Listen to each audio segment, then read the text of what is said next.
216 को, page number 216।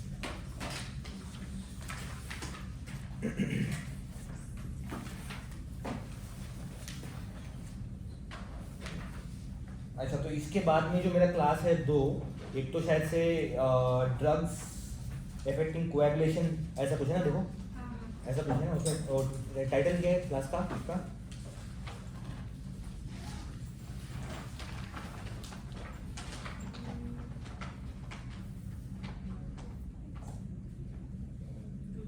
तो नाम अमित, अमित भी लाइक हाथ पे बच गए। मजा आ रहा है ना? है? सही है, होना चाहिए, मजा आना चाहिए इसमें, ठीक है। यही तो सही किया तुमने। लेकिन किया था ना मैंने इस बार। वो किया था ना कि तुम अकेले करो करो करो।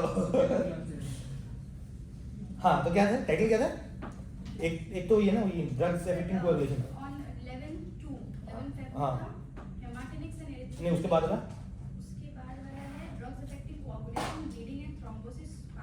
ओके, ठीक है। No no, that will be taken by me only, ठीक है। That let it be like that, when you are uploading it will be like that only, ठीक है।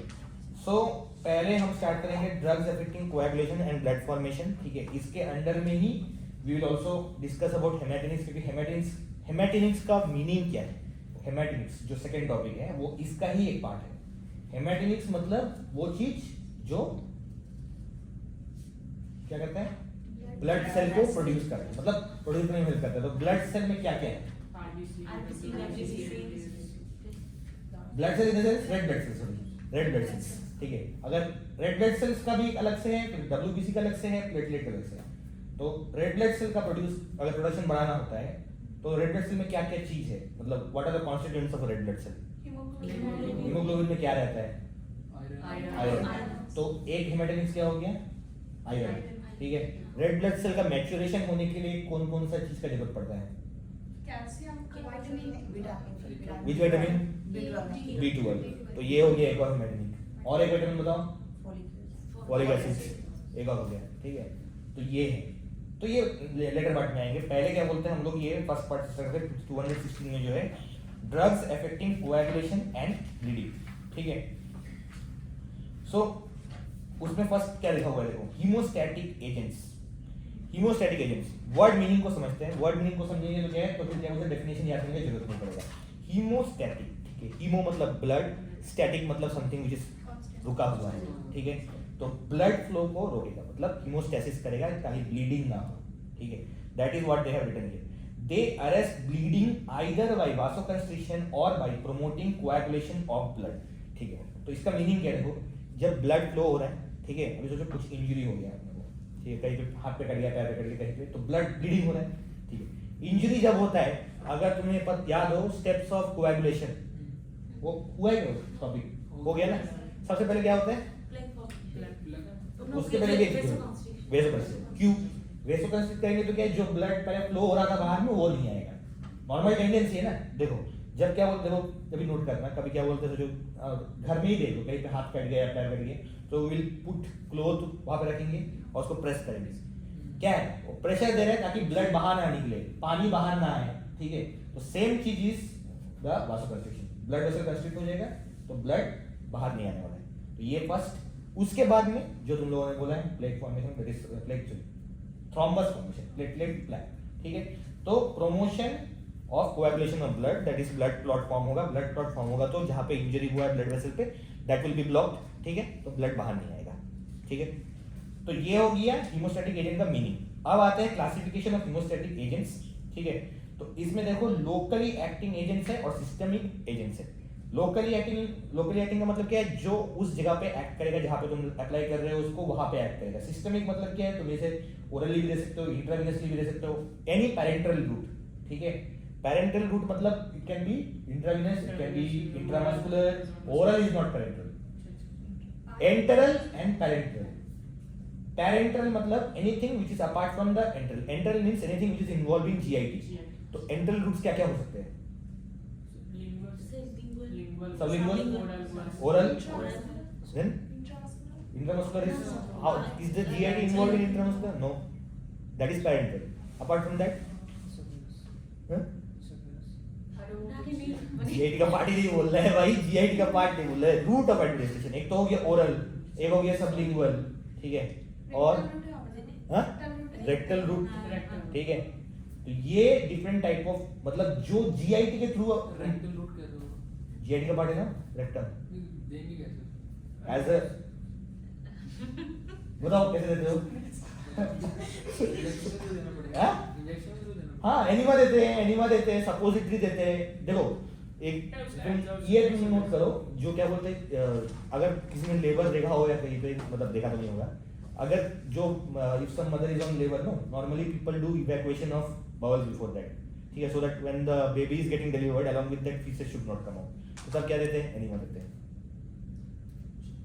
मैन वर्सेस वाइल्ड देखा है किसने? हाँ, इस बियर ग्रिल्स वाला, उसमें एक एपिसोड था ना जिसमें बियर ग्रिल्स जो है वो पैसिफिक ओशन में फंस जाता है। हाँ, तो उसने क्या किया था? एनिमा दिया था खुद को, याद करो, हाँ। सॉल्ट वाटर एनिमा दिया था उसने।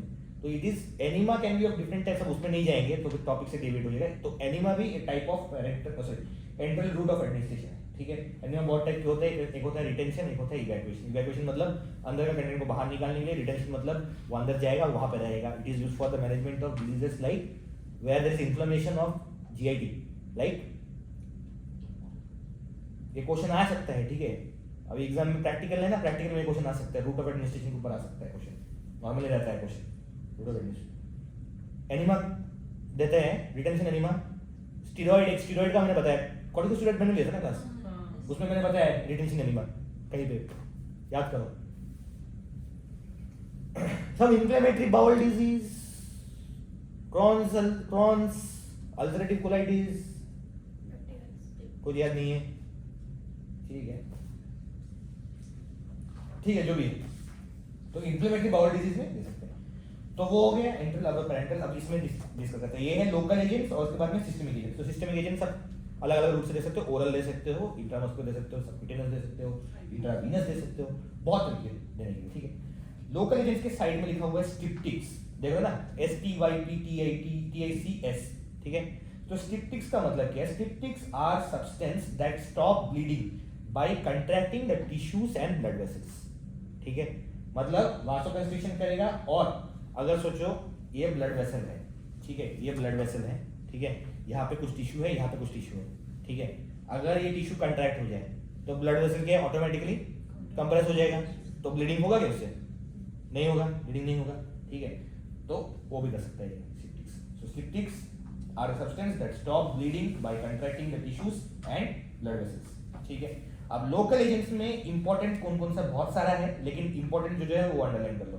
फर्स्ट एड्रेनलिन, ये तो बिल्कुल याद ही रखना है, क्योंकि एड्रेनलिन का जो यूज है मैंने लोकल एनेस्थेटिक्स में भी बताया था। If you remember, we combine lignocaine with adrenaline. Why do we do that? Because it adrenaline is causing vasoconstriction and lignocaine we are giving it for local anaesthesia. तो हम क्या चाहेंगे? लिग्नोकेन उसी जगह पे एक्ट करे और सिस्टम में ना जाए, ठीक है। तो इसका बेनिफिट क्या है? जब वासोकंस्ट्रिक्शन हो जाएगा, एक लिग्नोकेन उस साइड पे बहुत देर तक रहेगा, ज्यादा देर तक, तो ज्यादा देर के लिए एक्शन मिलेगा हमें।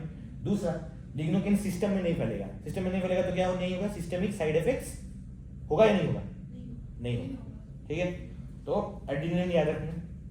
उसके बाद है थ्रोम्बिन, उसके बाद है फाइब्रिन, उसके बाद है ऑक्सीडाइज्ड सेलुलोज, ठीक है। और जेलाटिन भी याद रखो, ठीक है, मतलब ऑलमोस्ट सभी याद रखो, ठीक है, ऑलमोस्ट सभी याद रखो। एक छोड़ दिया है, वो एस्टिन में सुनकर मजा नहीं आ रहा है, इसलिए उसको छोड़ दिया मैंने, ठीक है। तो अब आ रहे लोकल, और उसके बाद में सिस्टमिक एजेंट्स, ठीक है। सिस्टमिक एजेंट में ऑलमोस्ट सब याद रखना, लेकिन इंपॉर्टेंट जो है वो बता दो। फर्स्ट है विटामिन के, ठीक है। विटामिन के का इंजेक्शन क्या बोलते हैं? न्यूबॉर्न्स को देते हैं, तुम लोगों को भी मिला होगा डेफिनेटली, अपना बर्थ कार्ड, मतलब जो होता है ना नॉर्मली वैक्सीन वाला जो है, हां पोलियो का जो कार्ड, नहीं पोलियो, सॉरी पोलियो वैक्सीन, ठीक है। Vitamin K as soon as you are born, उसके बाद देते हैं विटामिन के का शॉट देते हैं, ठीक है। वो मैं बताऊंगा रीजन क्यों, ठीक है। उसके बाद है फाइब्रिनोजन, पता है सबको फाइब्रिनोजन क्या है करके, ठीक है। उसके बाद है इथैमसाइलेट एंड डेस्मोप्रेसिन। डेस्मोप्रेसिन जो है, इसको कहीं सुना है क्या पहले? करेक्ट, वैसोप्रेसिन का सही बोल रहे हो। डेस्मोप्रेसिन, टेरलिप्रेसिन, तो ये क्या करेगा? वासोप्रेसिन क्या करता है? वासोप्रेसिन मतलब डायूरिसिस डायबिटीज को प्रिवेंट करता है, वो तो ठीक है, एंटी डायबिटिक है, वो तो समझ में आ रहा है। वासोकंस्ट्रिक्शन करता है कि वासोप्रेसिन, वासोप्रेस, प्रेस मतलब क्या है? कंस्ट्रिक्शन करेगा, ठीक है। तो ये हो गया डेस्मोप्रेसिन। अब आते हैं local haemostatics, that is styptics. So these drugs are applied topically to control the bleeding from the capillaries and minute vessels, मतलब छोटे छोटे वेसल्स जो है वहां से ब्लीडिंग को प्रिवेंट करता है।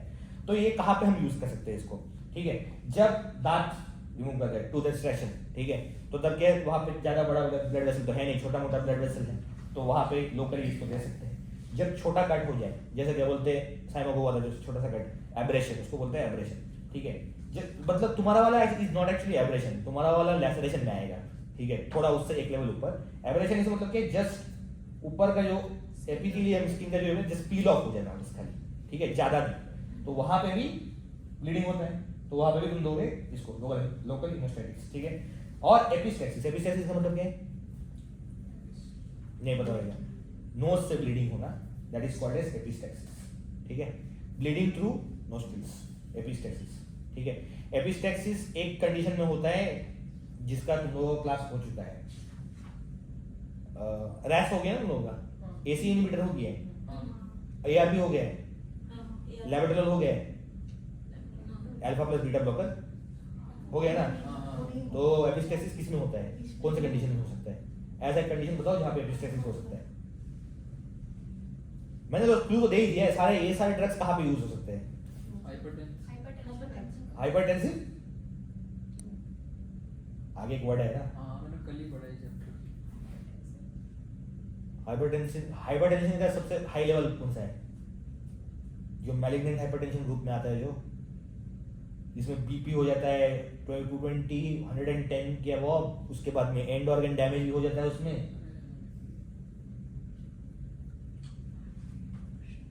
सम emergency, hypertensive emergency, hypertensive crisis, hypertensive emergency बोलते हैं उसको, वहां पे एपिस्टेक्सिस हो सकता है, ठीक है, क्योंकि ब्लड प्रेशर इतना बढ़ जाता है कि ब्लीडिंग हो सकता है। ये बोला नहीं है क्या सर वो पार्ट नहीं हुआ अभी, सर मतलब तुम पढ़ाए एआरपी तक हुआ था। तो हाइपरटेंशन का मैनेजमेंट तो बताया है ना, सर ने नहीं पढ़ा। एंटी हाइपरटेंसिव क्लास Anti-hypertensive था ना, drug तो किस ठीक है चलो इसका नहीं करेंगे आगे इसके ऊपर में, ओके ठीक है ओके, वो उतना इम्पोर्टेंट नहीं है, मतलब बोलते हैं उतना इम्पोर्टेंट है लेकिन नहीं, उससे स्ट्रेस हो जाएगा, उसे स्ट्रेस होता है उससे, वो नहीं करते, ठीक है। उसके बाद में आते हैं एस्ट्रिंजेंट्स, चलो ठीक है, एस्ट्रिंजेंट्स क्या करते हैं, they precipitate proteins locally in the bleeding site and control the capillaries, बहुत सिंपल है, प्रोटीन्स को जब ये प्रेसिपिटेट कर देगा तो क्या है, ब्लीडिंग कम हो जाएगा, ठीक है, प्रोटीन्स प्रेसिपिटेट हो जाएगा तो ब्लॉक हो जाएगा, ठीक है, ये तुम लोगों ने heat and acidic acid test किया ही होगा यूरिन पे, ठीक है, जहाँ पे कोएगुलेशन ऑफ प्रोटीन्स हो जाता है, सेम यहाँ पे प्रेसिपिटेट हो जाता है, उसके बाद क्या है, ब्लीडिंग कम हो जाता है। तो एग्जांपल्स क्या है, solution of ferric chloride FeCl, ठीक है, they are useful in bleeding terms, same just छोटा मोटा जो ब्लीड होता है वहां पे यूज करेंगे। अब आते हैं एड्रेनलिन में जो सबसे इंपॉर्टेंट है भाई, ठीक है, मतलब मेरे हिसाब से ये इंपॉर्टेंट है इसमें, it causes vasoconstriction via alpha 1 receptors, alpha 1 कहां पे है, ब्लड वेसल में है, अल्फा 1 को अगर स्टिमुलेट करेंगे तो क्या होगा, वासोकंस्ट्रिक्शन, तो ब्लीडिंग क्या होगा, स्टॉप हो जाएगा। तो नेक्स्ट वही लिखते हैं, arrest bleeding. A cotton pad is soaked in 0.1% of adrenaline solution and is applied on the bleeding site to control capillary oozing. Simple है, कॉटन पैड जो क्या बोलते हैं तुम लोग लोगे, उसमें 0.1% एड्रेनलिन को सोक करोगे और जहां पे ब्लीड हो रहा है वहां पे अप्लाई करोगे, so it will stop the bleeding. तो इसे भी आप यूज कर सकते हैं, क्या बोलते हैं, to prevent the bleeding during tooth extraction. तो अब तक 3 जगह पे हमने देखे, नॉर्मली जो लोकल एनेस्थेटिक ऑल सब में केवल टूथ एक्सट्रैक्शन आ जाता है, उसके बाद एस्ट्रिंजेंट्स एड्रेनलिन दोनों में टूथ एक्सट्रैक्शन में यूज कर सकते हैं। Adrenaline should be avoided in patients with hypertension. Why? वासोकंस्ट्रिक्शन क्योंकि ऑलरेडी भाई हाइपरटेंशन में तो वासोकंस्ट्रिक्शन हुआ ही है, और भी वासोकंस्ट्रिक्शन करना है, तो वहां पे नहीं देंगे। नेक्स्ट, कंजेस्टिव कार्डियक फेलियर में नहीं दे सकते, क्यों? अगर वासोकंस्ट्रिक्शन कर दोगे तो क्या होगा, पेरिफेरल वास्कुलर रेजिस्टेंस बढ़ेगा या कम होगा, बढ़ेगा। पेरिफेरल वास्कुलर रेजिस्टेंस अगर बढ़ गया तो मतलब क्या, आफ्टर लोड बढ़ेगा या कम होगा, बढ़ेगा। और हार्ट फेलियर में क्या, ऑलरेडी हार्ट पंप नहीं कर पा रहा है भाई सही से, अब उसको क्या बोलते हैं, और भी लोड दे रहे हैं तुम लोग, हम जैसे मैंने दिया था बहुत पहले तुम्हारे जब को लोड, ठीक है, छोटा मोटा लोड जो होता है वो, ठीक है। तो वैसे मैं तो लाऊंगा भाई ये सब टॉपिक बीच बीच में लेके आते हैं, मेरे को तो कोई डर नहीं है, ठीक है। दुख हुआ क्या किसी को, मैं जब ऐसा मैंने बोला, दुख तो नहीं हुआ ना, अब तो आदत हो गई, इतना चूमने लगा हूँ मैं, अच्छा ठीक है।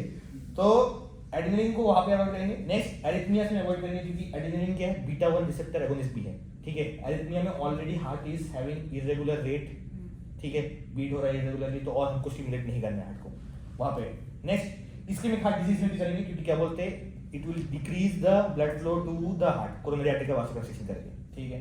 And uncontrolled hyperthyroidism, why? क्योंकि अनकंट्रोल्ड हाइपरथायराइडिज्म मतलब कि जब हाइपरथायराइडिज्म मतलब क्या है, जब थायराइड हार्मोन बहुत ज्यादा हो, ठीक है, थायरोटॉक्सिकोसिस, वहां पे ऑलरेडी बीपी बढ़ सकता है, तो वहां पे हम क्यों दें, ठीक है, बिकॉज इट में प्रेसिपिटेट मायोकार्डियल इन्फार्क्शन और एग्रेवेट द एग्जिस्टिंग कंडीशन। तो ये सेम जो मैंने पहले बता दिया। तो ये मेन कॉन्ट्राइंडिकेशंस है एड्रेनलिन, किस किस कंडीशन में एड्रेनलिन को हम लोग नहीं देंगे, ठीक है, एज हीमोस्टैटिक एजेंट, ठीक है। एक हो गया हाइपरटेंशन, कंजेस्टिव कार्डियक फेलियर, उसके बाद में एरिथमियास और ischaemic heart disease and uncontrolled hypertension, uncontrolled hyperthyroidism.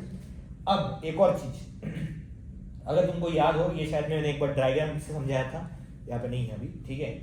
Adrenaline को कौन से साइड में नहीं दे सकते, ये लोकल एनेस्थेटिक क्लास जब मैंने लिया था तब मैंने समझाया था कि adrenaline is combined with lignocaine to increase the local anaesthetic effect, but it is not to be given in some areas of the body. कौन से एरियाज में नहीं देते हैं हम लोग एड्रेनलिन, इसका मैंने कुछ समझाया था एनास्टोमोसिस से, याद करो, एनाटॉमी, यस, जहां पे एंड आर्टरी है वहां पे एड्रेनलिन नहीं दे सकते, ठीक है, लाइक पेनिस। एक और बार वो कॉज बता दीजिए। हाँ, भूल गए हो तुम लोग, याद है क्या, याद तुम थे क्या, tip of year, tip of nose, क्योंकि अगर एंड आर्टरीज का मतलब क्या है, जहां पे कोई जगह में एंड आर्टरी है, तो इसका मतलब क्या है, उस एरिया का जो पूरा ब्लड सप्लाई है वो सिर्फ एक ही आर्टरी से हो रहा है, दूसरा कोई आर्टरी वहां पे नहीं जा रहा है। There is no anastomosis. Anastomosis पता है ना, एक आर्टरी दूसरे आर्टरी के साथ फ्यूज होके एक ही जगह पे दो आर्टरी सप्लाई कर रहा है, ठीक है। तो अब क्या है, सिर्फ वहां पे एक ही आर्टरी सप्लाई कर रहा है, ठीक है। ब्लीडिंग हो रहा है, हमें समझ में आ रहा है, हमें तो ब्लीडिंग रोकना है, ठीक है, लेकिन एड्रेनलिन दे दोगे तो वहां पे जो थोड़ा बहुत ब्लड भी जा रहा था, completely blood supply cut off हो जाएगा, तो उसके बाद क्या होगा, गैंग्रीन, नेक्रोसिस, हाइपोक्सिया, बस। फिर उसके बाद में हाँ काट ही सकता है उसके बाद में, ठीक है, तू क्या टेंशन नहीं दिया है किसी को, ठीक है। तो वो बात है, तो ऐसा प्रॉब्लम हो सकता है। So if you give adrenaline in some surgery of this penis जो भी है, ठीक है, अलोंग विद लिग्नोकेन, तो समझ लो फिर क्या होगा उसके बाद में, पूरा ही मतलब ऐसा नहीं होता है। हाँ वही है, फ्यूचर खराब है। हाँ वो तो सही है, बात तो सही है, ठीक है। तो इसलिए एंड आर्टरीज में हम लोग नहीं देंगे, ठीक है। That is the location where you will not give adrenaline and the conditions where you will not give adrenaline, that is hypertension और बाकी, ठीक है, ये जो है। अब आता है नेक्स्ट वाले में, थ्रोम्बिन, ठीक है। It is a freeze dried powder applied topically to control bleeding from capillaries, ठीक है, समझाने को कुछ है नहीं, ठीक है। थ्रोम्बिन तो पता ही है सबको, कौन सा फैक्टर है ये, मैं भी भूल गया वो, ये फैक्टर नहीं है ना, फैक्टर नहीं है। थ्रोम्बिन इज समथिंग कुछ एक्टिवेट करता है किसी को, फाइब्रिनोजन को फाइब्रिन, पक्का ना, मेरे को याद नहीं है, श्योर, करेक्ट। तो थ्रोम्बिन जो है वो activated from is the activated form of prothrombin that is causing what, conversion of fibrinogen to fibrin, ठीक है। तो मतलब क्या है, फाइब्रिन मतलब क्या है, क्लॉट मतलब क्या है, हीमोस्टेसिस, ठीक है। सो थ्रोम्बिन। नेक्स्ट उसके बाद में नेक्स्ट फाइब्रिन ही आ गया डायरेक्ट, ठीक है। फाइब्रिन का बात करें तो नेक्स्ट फाइब्रिन आ गया, नेक्स्ट पेज में देखो। An absorbable haemostatic, it is used to control the bleeding during surgical process और as a spray on the bleeding surface, मतलब एज अ स्प्रे भी दे सकते हो, ठीक है, वही है ना, ठीक है। उसके बाद आते हैं नेक्स्ट जेलाटिन में, जो मैंने पहले बोला था ज्यादा इंपॉर्टेंट नहीं, लेकिन भी ठीक है, इसको भी याद रख सकते हो। It is an absorbable haemostatic, absorbable मतलब जो एब्जॉर्ब हो सकता है, ठीक है, बाद में। सर ये पिग के उससे बनती है ना, पिग पिग की चमड़ी है, जेलाटिन नहीं, जेलाटिन पिग से नहीं बनता है, जेलाटिन तो सम सॉर्ट ऑफ कैप्सूल के ऊपर कवरिंग होती है, वो जेलाटिन की होती है। हाँ वो तो है, तो तुम पिग क्या बोल रहे हो, वो मेरे को बताया था एक टीचर ने ट्यूशन में जब पढ़ रहा था। पिग की चमड़े से बनाते हैं जेलाटिन। पिग मतलब पॉर्क ना, जो खाते हैं लोग, उसकी चमड़े से बनाते हैं। नहीं, जेलाटिन हमको जहाँ तक लगा is some plant product, seaweed, yes exactly, red algae, हाँ some sort of algae, seaweed, उससे बनता है, ठीक है। तो it produces haemostasis by providing a physical meshwork on which the clotting can occur. अच्छा, तो इसका मैकेनिज्म क्या है? जेलेटिन जो है एक मेशवर जैसा है, ठीक है, मतलब नेट होता है ना, नेट, फिशिंग नेट होता है, सबने देखा है, ठीक है, फिशिंग नेट। तो ये क्या है, फिशिंग नेट की तरह काम करेगा और वहां पे क्लॉट बन जाएगा। तो basically it helps in the formation of clot, और अगर क्लॉट बन जाता है तो क्या होगा? ब्लीडिंग नहीं होगी, ठीक है, डन। नेक्स्ट आते हैं oxidised cellulose. Again it is an absorbable haemostatic. It should be applied dry so that it swells up and helps in the formation of the clot. इसको अप्लाई करना है ड्राई, ठीक है, ताकि ये पानी सोक करे और फिर ये स्वेल अप हो जाए और help in the formation of clot, ठीक है। ये जो चैप्टर है बेसिकली इसमें समझने का कुछ नहीं है, सिर्फ याद रखना है, ठीक है। इसलिए मैं कल इसको, मैं तो सोचा रीड करके भी छोड़ दूँ तो भी चलेगा, बट ठीक है, फिर भी थोड़ा बहुत समझाना तो पड़ता है, तो स्ट्रेस हो जाएगा इंसान को, ठीक है। So it is used to control bleeding from capillaries and arterioles where ligation is not possible, ठीक है। मतलब ऐसे एरियाज जहां पे लाइगेशन नहीं कर सकते। लाइगेशन का मतलब क्या है?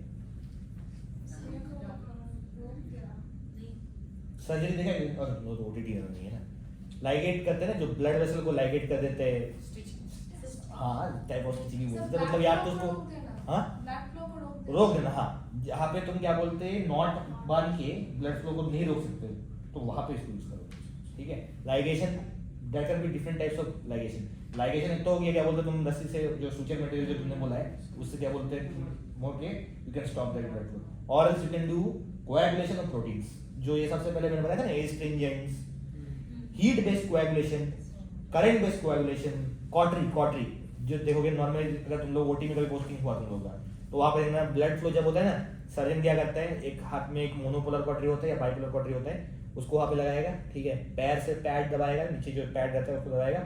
सो because of that electric current वो जगह पे, वो एरिया जो है वो प्रोटीन्स कोएगुलेट हो जाते हैं वहां पे, तो ब्लीडिंग बंद हो जाता है, ठीक है। बट वो यहाँ पे नहीं करना है क्योंकि ये तो फार्माकोलॉजिकल है, वो है surgical way of preventing bleeding, ठीक है। एक तो जो तुमने बताया सुचरिंग करके, एक हो गया ये कोएगुलेशन, ठीक है, और बहुत सारे मेथड्स है। बाय अप्लाइंग प्रेशर, देखो जब भी क्या बोलते हैं, किसी को हेड ट्रॉमा होता है, सपोज कोई एक्सीडेंट होता है, ठीक है, तो तब सभी क्या करते हैं, देखो जहां से ब्लीडिंग हो रहा है वहां पे क्या बोलते हैं, प्रेशर रख के आएंगे, ठीक है। So pressure is one way by which you can stop most of the types of bleeding, ठीक है, apart from something which is happening inside and you don't know कहां से हो रहा है ब्लीडिंग, इंटरनल ब्लीडिंग, ठीक है, तब तुमको पता भी नहीं चलेगा। लेकिन अगर इंटरनल ब्लीडिंग पता चल गया कि कहां से हो रहा है, तब फिर उसका भी क्या बोलते हैं, तुम प्रेशर से स्टॉप कर सकते हो, ठीक है। तो ये हो गया। अब उसके बाद में चलते हैं हीमोकोएगुलेस में। नेक्स्ट है हीमोकोएगुलेस। एडवर्स इफेक्ट पहले मैंने बताया नहीं, उसका एडवर्स इफेक्ट है वास्कुलर स्टेनोसिस, ऑक्सीडाइज्ड सेलुलोज का, ठीक है। अगर ज्यादा ही स्वेल हो जाए, ठीक है, वास्कुलर स्टेनोसिस, स्टेनोसिस मतलब क्या है, नैरो हो जाना। माइट्रल स्टेनोसिस पता है ना, माइट्रल स्टेनोसिस जो होता है, माइट्रल वाल्व का स्टेनोसिस, एओर्टिक स्टेनोसिस मतलब क्या है, एओर्टिक वाल्व का स्टेनोसिस, ट्राइकस्पिड स्टेनोसिस मतलब ट्राइकस्पिड वाल्व, अरे हार्ट में जो है, हाँ, बीच में जो होता है वो, ठीक है। उसके बाद आता है हीमोकोएगुलेस, ठीक है। हीमोकोएगुलेस, LASE, लास्ट में LASE है तो ऑटोमेटिकली समझ में आ रहा है कि ये एंजाइम है। Is an enzyme complex which is isolated from the venom of viper, ठीक है, स्नेक, ठीक है। It has got powerful haemostatic effect, मतलब हीमोस्टैसिस करेगा। क्या करता है, it promotes coagulation by converting fibrinogen to fibrin, ठीक है।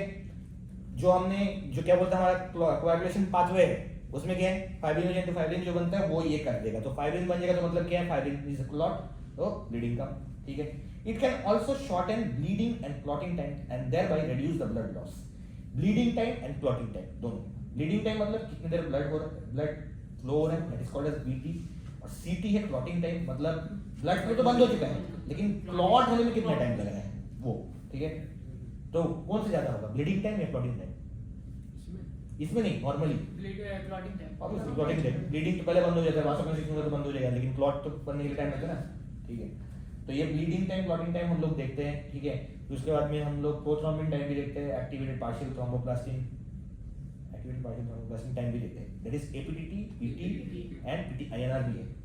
INR पता है ना आपको क्या है, इंटरनेशनल पहले से पढ़ा है, कब पढ़ा है ये, पैथो में, हमारे पैथो में रैंक में। ठीक है, मैं भी सोच रहा था कैसे पढ़ लिया है, हाँ, ठीक है।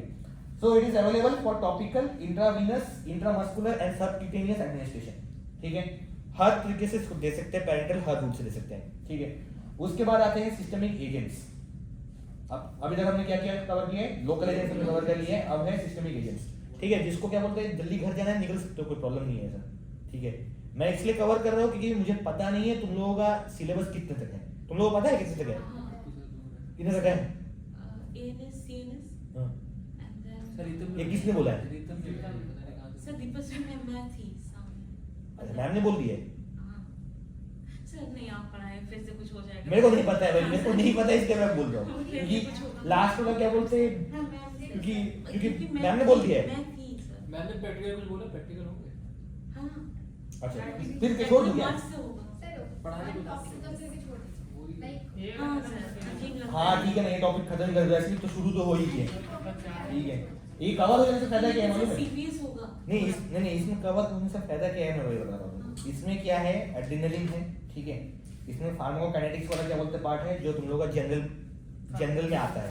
ठीक है, different pharmacokinetic properties of different drugs. ठीक है, वो इसमें आ सकता है। ठीक है, मतलब इससे आ सकता है एज अ क्वेश्चन। ठीक है, अगर ये एग्जाम में ये टॉपिक नहीं भी है तब भी वो आ सकता है फार्माकोकाइनेटिक्स। ठीक है, एड्रेनलिन तो आ ही सकता है नो डाउट, एनाफिलेक्टिक शॉक भी आ सकता है। ठीक है, उसके बाद में एंटीप्लेटलेट ड्रग्स, ये और भी कहीं पे हमने पढ़ा है, मैंने ही लिया था class, antiplatelet drugs, low dose हाँ एस्पिरिन। सर प्रोस्टाग्लैंडिन सब। हाँ बोलो anti engine drugs, myocardial infarction. तो इसमें ऐसे बहुत सारे ड्रग्स हैं जो दूसरे सिस्टम में है जो श्योर है कि आएगा। सीरियस तो आएगा श्योर, नो डाउट सीरियस है पूरा। सीरियस है, तो बस तुम्हें तो ये पढ़ने से तुम लोगों को ही फायदा है। ठीक है, तो अब नेक्स्ट चलते हैं सिस्टमिक एजेंट्स में। ठीक है, सिस्टमिक एजेंट्स में फर्स्ट है विटामिन के, सबको पता है विटामिन के is responsible for the formation of clotting factors, which clotting factors 2, 7, 9, 10।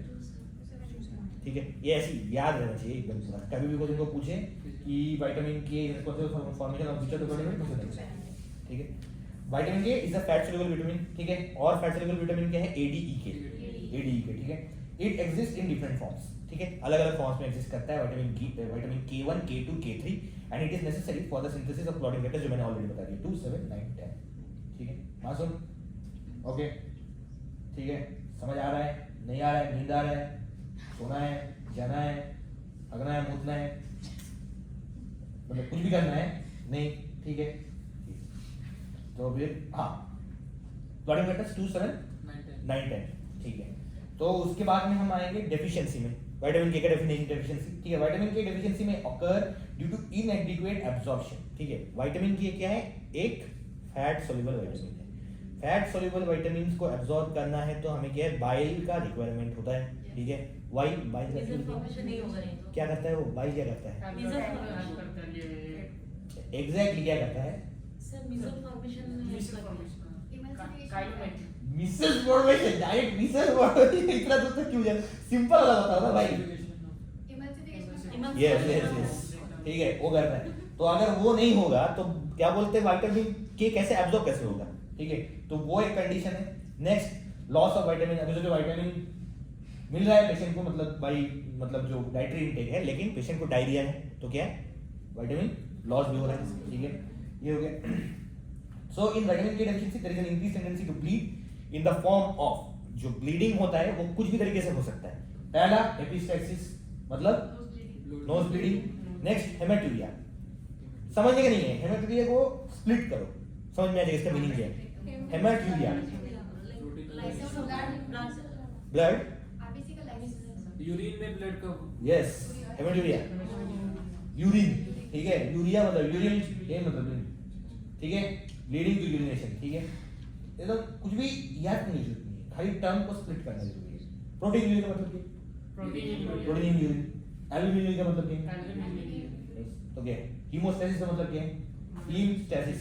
ठीक है, ब्लड फ्लो स्टॉप होना चाहिए। ठीक है, याद नहीं करना है, याद करने जाओगे तो हो जाएगा ऐसा। तो लाइफ में और भी, इसको अगर याद करोगे तो जो सही में याद करने वाला है वो कैसे याद करोगे?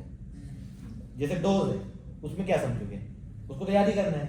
तो अगर ये सब याद करके बैठो तो वो कहाँ से याद कर पाओगे? याद नहीं करना है। ठीक है, उसके बाद आते हैं इन the form of gastrointestinal bleeding. ठीक है, हेमेटेमेसिस मतलब बताऊंगा नहीं, बताओ हेमेटेमेसिस का मीनिंग क्या है? हेमेटेमेसिस का मीनिंग क्या है? वहां पे नहीं है। हेमेटेमेसिस स्प्लिट करो वर्ड को, पता चल जाएगा। ब्लड तो है नो डाउट। वो तो नो डाउट जीआईटी में बोल ही दिया मैंने पहले Dental root से प्राप्त नहीं वो उसका दूसरा ले उसका दूसरा वर्ड है हेमेटेमेसिस एमएसिस का मतलब क्या है vomiting. तो Vomiting. हाँ। Vomiting of blood Vomiting of- हेमेटेमेसिस haemoptysis बोलो हाँ हीमोप्टाइसिस का मतलब क्या है हाँ सही बोल रहे हो टीबी सही बोल रहे हो टीबी है। अरे टीबी में हेमोप्टाइसिस क्या होता है टीबी में होता है हेमोप्टाइसिस लेकिन हेमोप्टाइसिस का मतलब क्या है Sputum. Coughing of blood Coughing of- haemoptysis ठीक है तो कुछ याद नहीं रखना बेसिकली मैं यही बोलना चाहता हूँ तुम लोगों को सर ये जो याद करना पड़ेगा ना कौन से वाले उसमें है। वो तो याद रखना पड़ेगा अब वो तो कुछ नहीं कर सकते हैं ठीक है सब कुछ ही समझने का नहीं है 2 2 ज़ा नहीं नहीं होता है 2 और 2 22 होता है 2 2 ज़ा 22 नहीं होता है तो वो तो याद करना ही है अब तो ये तो नहीं बोल सकता ना कि 2 2 ज़ा 4 क्यों होता है करके ठीक है बट 4 2 ज़ा 8 होता है वो भी यही है वो भी कुछ नहीं है वो बात तो सही है। ठीक है नेक्स्ट पोस्ट ऑपरेटिव ब्लीडिंग मतलब अगर पेशेंट को हमने कुछ सर्जरी वगैरह किया है ठीक है तो जहाँ पे हम लोग सर्जरी करेंगे ऑब्वियसली वहाँ पे हमने ट्रॉमा इंड्यूस किया है इंजरी किया है टिश्यू डैमेज किया है और अगर हमने विटामिन डी का डेफिशिएंसी है यार मतलब जो पेशेंट है उसको विटामिन डी डेफिशिएंसी है तो सर्जरी के बाद में भी ब्लीडिंग हो सकता है that is called as post operative मतलब ऑपरेशन के बाद ठीक है अब आते हैं प्रिपरेशंस जो हम देते हैं बाहर से अगर विटामिन के का डेफिशिएंसी है अगर ब्लीडिंग हो रहा है तो ठीक है फर्स्ट है फाइटोनाडियोन याद नहीं रखना इतना ज्यादा बहुत कॉम्प्लिकेटेड नहीं है मैं मुझे भी याद नहीं रहेगा विटामिन के1 याद रखो ठीक है लेकिन एक और है मेनाडायोन वो थोड़ा याद रखना पड़ता है क्योंकि मेनाडायोन कहीं कहीं पे यूज होता है वो मैं भी भूल गया हूँ लेकिन पहला वाला है फाइटोनाडियोन ठीक है vitamin K one it is available as oral subcutaneous intramuscular route and IV for administration nothing to understand in this next menadione which is vitamin के3 ठीक है पहला वाला क्या था विटामिन के1 विटामिन के3 available for IV IM and oral administration ठीक है मतलब डिफरेंट रूट्स उसमें कुछ भी एक लिख देना ठीक है आईवी आईएम ओरल कुछ भी लिख दो सिस्टमिक है ना सिस्टमिक में ओरल हमेशा लिख सकते हो most of the times provided that it is not a protein ठीक है क्यों क्योंकि डिग्रेड हो जाएगा गैस्ट्रिक एसिड के कारण मतलब जो गैस्ट्रिक जूस है वो नहीं provided that it is not an enzyme क्योंकि एंजाइम क्या है वो भी एक प्रोटीन है ठीक है मतलब पेप्टाइड्स कुछ भी नहीं होना चाहिए ठीक है लेकिन उसमें भी एक है जिसको दे सकते हैं ठीक है उसमें भी एक है जिसको दे सकते हैं ठीक है इंसुलिन को दे सकते हैं क्या नो सर नहीं दे सकते ठीक है लेकिन एक है जो दे सकते हैं क्योंकि उसका एक अलग ही टेक्नोलॉजी है जो बीएमएलटी क्लास के स्कोप के ऊपर है लेकिन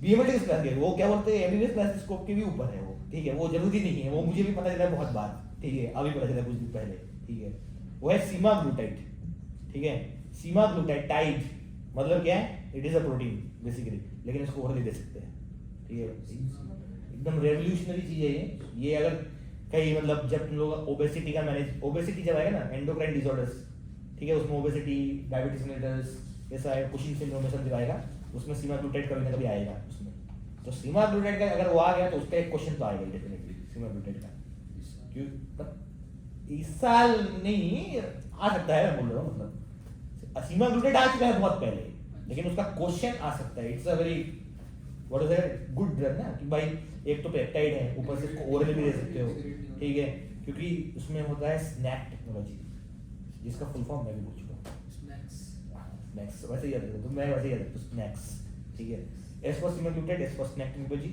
ठीक है तो सब रूट ऑफ एडमिनिस्ट्रेशन पता है उसके बाद हम लोग चलते हैं uses it is used for prevention and treatment of bleeding associated with vitamin K deficiency ठीक है पहला देखो कंडीशन क्या है ऑब्स्ट्रक्टिव जॉन्डिस ऑब्स्ट्रक्टिव जॉन्डिस का मतलब क्या है ऑब्स्ट्रक्शन हो रहा है तो तीन टाइप ऑफ जॉन्डिस है हेपेटोसेलुलर हीमोलाइटिक एंड ऑब्स्ट्रक्टिव ठीक है ऑब्स्ट्रक्टिव में क्या है बाइल आ रही नहीं है बाहर पूरा ठीक है बाइल बाहर नहीं आ रहा है तो क्या है फैट एब्जॉर्प्शन सही से नहीं होगा तो विटामिन के है फैट सोल्यूबल विटामिन तो उसका एब्जॉर्प्शन नहीं होगा तो विटामिन के डेफिशिएंसी तो वहां पे देंगे हम ठीक है पैरेंटल विटामिन के1 ठीक है next vitamin K one is given ये बहुत इंपॉर्टेंट है इसको अंडरलाइन करो vitamin K one 1 milligram phytonadione IM is given routinely to all neonates ठीक है mark this all neonates to prevent bleeding as the intestinal flora which is necessary for the synthesis of vitamin K is not developed in neonates क्यों क्योंकि neonates का neonate का मतलब क्या है just recently जो जिसका बर्थ हुआ है ठीक है I think it is like newborn 28 days I think याद नहीं आ रहा है ठीक से मतलब एकदम नवजात शिशु ठीक है So they have no exposure to anything which can lead to the production of bacteria, that is gut microflora. मतलब फर्स्ट उसका जो गट माइक्रोफ्लोरा प्रोड्यूस हो सकता है that is after breast feeding, ठीक है।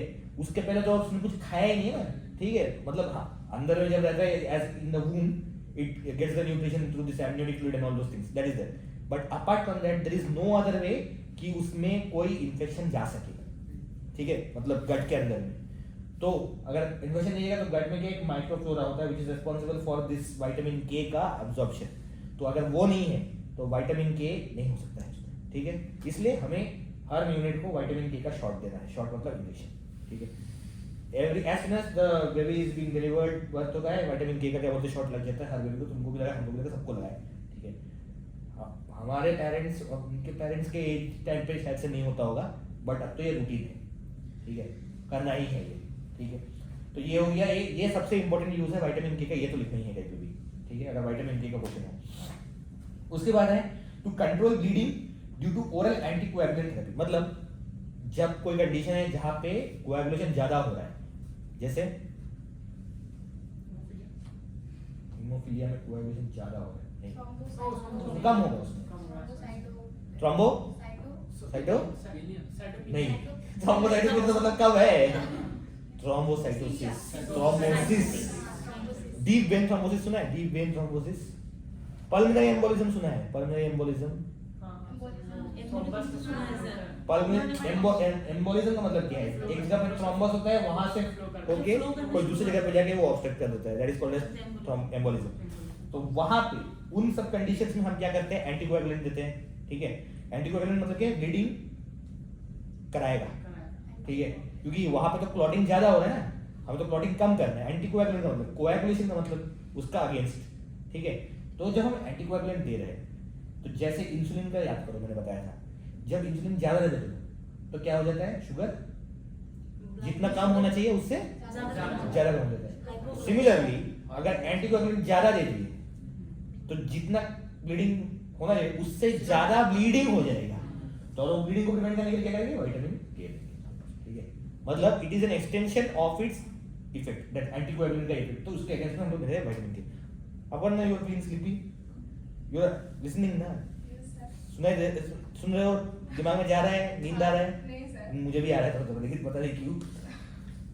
हाँ, क्या कर सकते हैं, पढ़ने के चक्कर में नींद सब सैक्रिफाइस करना पड़ेगा। फिर भी देखो इतने लोग ही हैं, ठीक है। आज तो सरस्वती पूजा भी नहीं है कि ये एक्सक्यूज मारे कि सरस्वती पूजा आज तो बुक नहीं छू सकते, ये एक्सक्यूज तो नहीं कर सकते, ठीक है। एटलीस्ट कल होगा तो एक्सक्यूज करते हैं वाला, कल बुक नहीं छोड़ी, ऐसा होता है ना कि सरस्वती पूजा में लोग बुक नहीं छूते हैं। नहीं, प्रॉब्लम नहीं है, मानता तो बहुत कम ही लोग हैं, मानते कम ही लोग हैं। सभी मानते हो वेस्ट बंगाल में, ठीक है, हम तो वेस्ट बंगाल मेरे घर में तो से। ये था कि 2 किताब देनी मम्मी को, बस वो पूजा उसकी हो जाएगी, वापस हो जाएगी। That's a good way. Actually, that's not a good way. यहाँ पे अच्छा है, यहाँ पे क्या है कि मतलब नहीं पढ़ना पड़ता है उस दिन कुछ भी नहीं हो सकता है। कोई भी प्रोफेसर भी कोई ऐसा individual choice, it's so simple, I can't do it, ठीक है। You can't give me stress in any way on Saraswati Puja. I am not liable to write or study anything. The extra academic work. Yes, as an extra academic work, extra curricular basically, ठीक है। तो adverse effect पे आते हैं, ठीक है। एक sorry एक और चीज मैंने बोलना भूल गया, सैलिसिलिक पॉइजनिंग में हेमोरेजिक कॉम्प्लिकेशंस हो सकता है, ठीक है, वहां पे भी विटामिन के देंगे, ठीक है। सैलिसिलिक पॉइजनिंग में हेमोरेज होने के चांसेस क्यों है बताओ। सैलिसिलेट्स, एक एग्जांपल दो सैलिसिलेट का। Salicylate belongs to which group of drugs, which group of drugs, बहुत सिंपल ग्रुप ऑफ ड्रग है भाई, ये नहीं बोला है तो मतलब समझ लो कि तुम लोग कंडीशन खराब है। Yes, analgesic, which kind of analgesics, opioid analgesic और NSAIDs, which one? NSAIDs, ठीक है। तो आयन ट्रैपिंग याद है, आयन ट्रैपिंग याद है, हेंडरसन हेसलबर्ग इक्वेशन याद है, नहीं याद है, भूल जाओ कोई बात नहीं। हाँ, हेंडरसन हेसलबर्ग इक्वेशन याद है, लिख दोगे? बस भाई मेरे को याद नहीं है, ठीक है। अरे मतलब अगर एसिडिक मीडियम में एक वीक एसिड है तो वो एब्जॉर्ब क्या बोलते हैं, कैसे होगा, इजीली होगा या नहीं होगा? एसिडिक में अगर एसिड मीडियम में अगर एक वीक एसिड है तो वो इजीली एब्जॉर्ब होगा कि इजीली एक्सक्रीट होगा? Easily excrete होगा शायद. You are wrong. No. Easily absorb होगा. क्यों? क्योंकि एसिडिक मीडियम में अगर एसिड है तो वो क्या पोलर होगा या नॉन पोलर होगा? नॉन पोलर होगा. नॉन पोलर मतलब क्या है? लाइपोफिलिक या हाइड्रोफिलिक? लाइपोफिलिक. लाइपोफिलिक मतलब क्या है? प्लाज्मा मेम्ब्रेन के थ्रू इजीली क्रॉस होगा या नहीं होगा? इजीली क्रॉस होगा. इजीली क्रॉस होगा तो क्या एब्जॉर्प्शन होगा कि एक्सक्रीशन होगा? थोड़ा इधर पे जो है उसको चलाओ. ठीक है. कभी कभार मुझे लगता है बोल रहे थे, कभी कभी लगता है नहीं बोलेंगे, छोड़ो. बोलो बोलो हैं? नहीं हर्ट हो जाओगे बहुत नहीं, ज्यादा. हम तो बहुत ही मैं तो मतलब बहुत गंदे तरीके से बोल देता हूँ ना, वही problem. You need this right now. तो बोल दूंगी सही में. ऑफेंड नहीं होगे तुम लोग. 20 days से तो कर सकते हैं, क्या है offend होगा? छोड़ो क्या ही कहते नहीं सर उसे सर बोलो बोलो हैं. बोलने क्या क्या समझ तो तुम्हें आई ही है. और बोले क्या है? इसीलिए तो एवरीथिंग है. एवरीथिंग है. ये देखो ये खुद ही अपना बेइज्जती करने वाला है. एवरीथिंग बोल रहा है फ्लोर खाली है करके बोल रहा है. ठीक है. तो ये थोड़ा यूज करना पड़ेगा. सॉरी हाँ, लेकिन मैं बोलना नहीं चाहता था. मैं बोल दिया मैं, बट क्या ही कर सकते हैं. You asked for it. I didn't want to say it. मैं तो बोल देता हूँ. I am really sorry. ठीक है. तो अब आते हैं हाँ, तो सैलिसिलिक पॉइजनिंग जो होता है, ठीक है, तो उसमें क्या होगा? आयरन ट्रैपिंग के कारण. आयरन ट्रैपिंग मतलब क्या है? एग्जांपल देता हूँ एस्पिरिन का. ठीक है. एस्पिरिन क्या है? वीकली एसिडिक है. ठीक है. तो जीआईडी में क्या है? एसिड है कि बेस है? एसिड है. तो इजीली एब्जॉर्ब होगा स्टमक से. होगा कि नहीं? इजीली एब्जॉर्ब होगा ना. अरे भाई सेम है एसिड तो इजीली एब्जॉर्ब होगा भाई. नॉन पोलर लाइपोफिलिक एस्पिरिन तो एसिडिक है. वीकली एसिडिक है. वीकली हाँ हाँ तो एसिडिक मीडियम में नॉन पोलर होगा. नॉन पोलर होगा तो क्या है? लाइपोफिलिक होगा. एब्जॉर्ब होगा. एब्जॉर्ब होके कहा जाता है गैस्ट्रोइंटेस्टिनल का जो जीआईडी का जो सेल है उसमें जाएगा ना. हाँ। उसके अंदर में मीडियम क्या है? एसिडिक है क्या?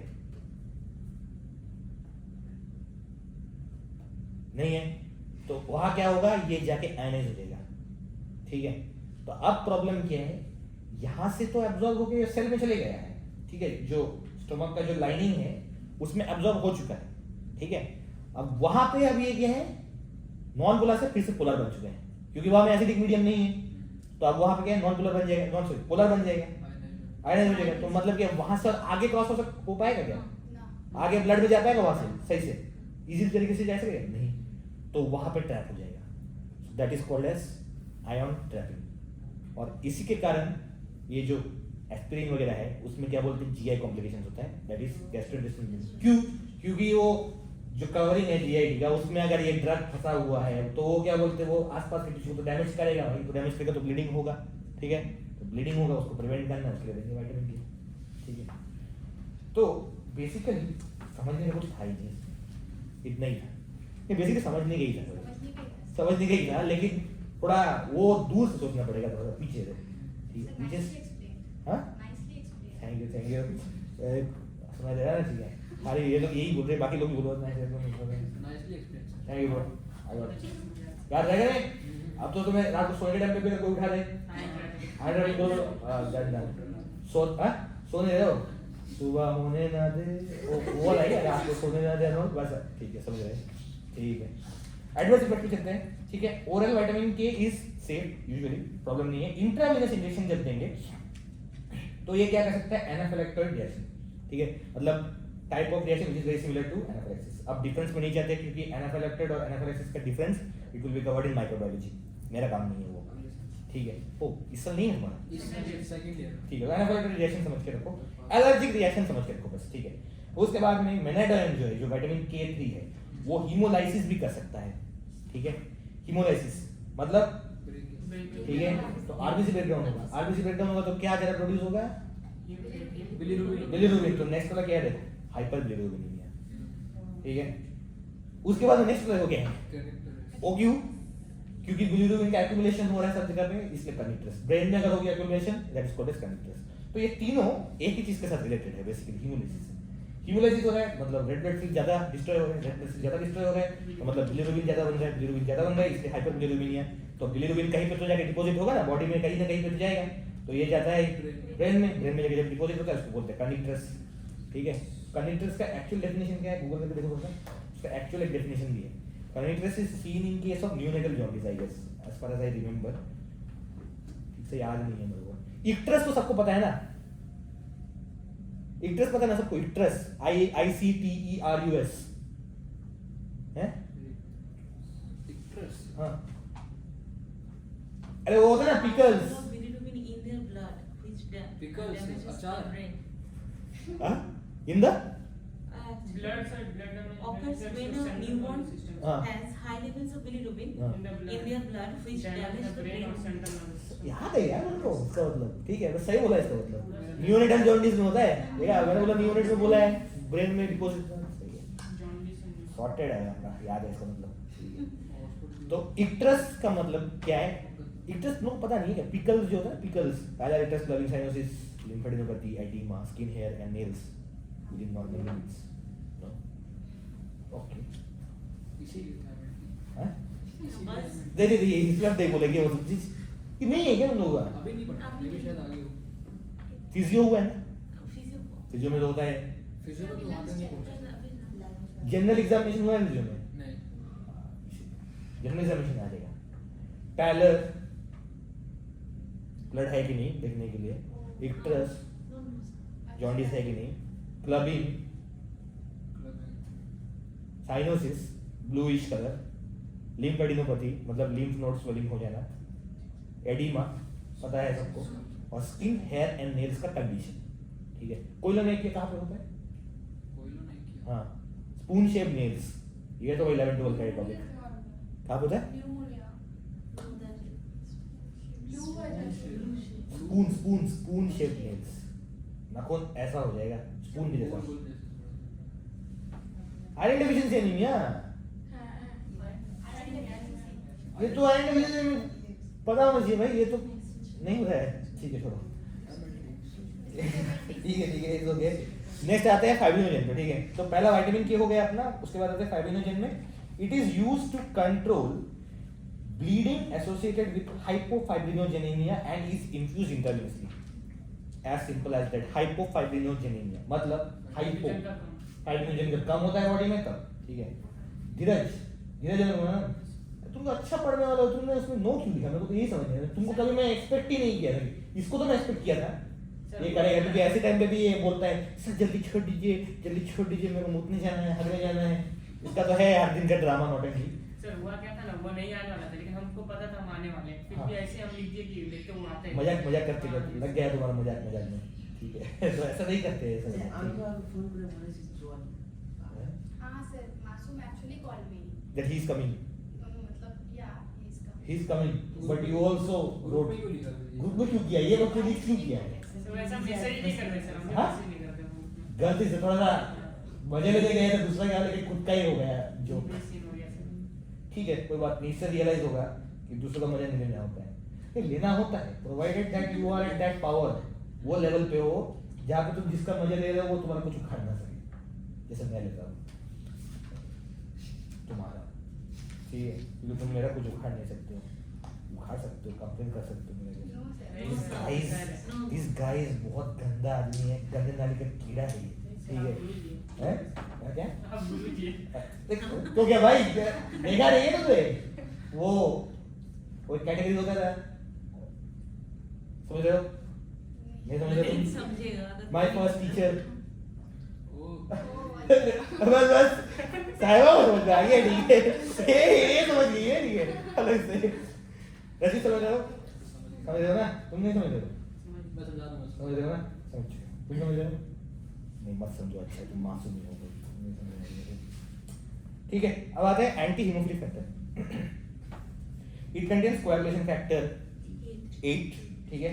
And von Willebrand factor. Von Willebrand factor सबको पता है ना, VWF जो होता है, helps in the adhesion of platelet. Small v WF capital होता है जो. ठीक है.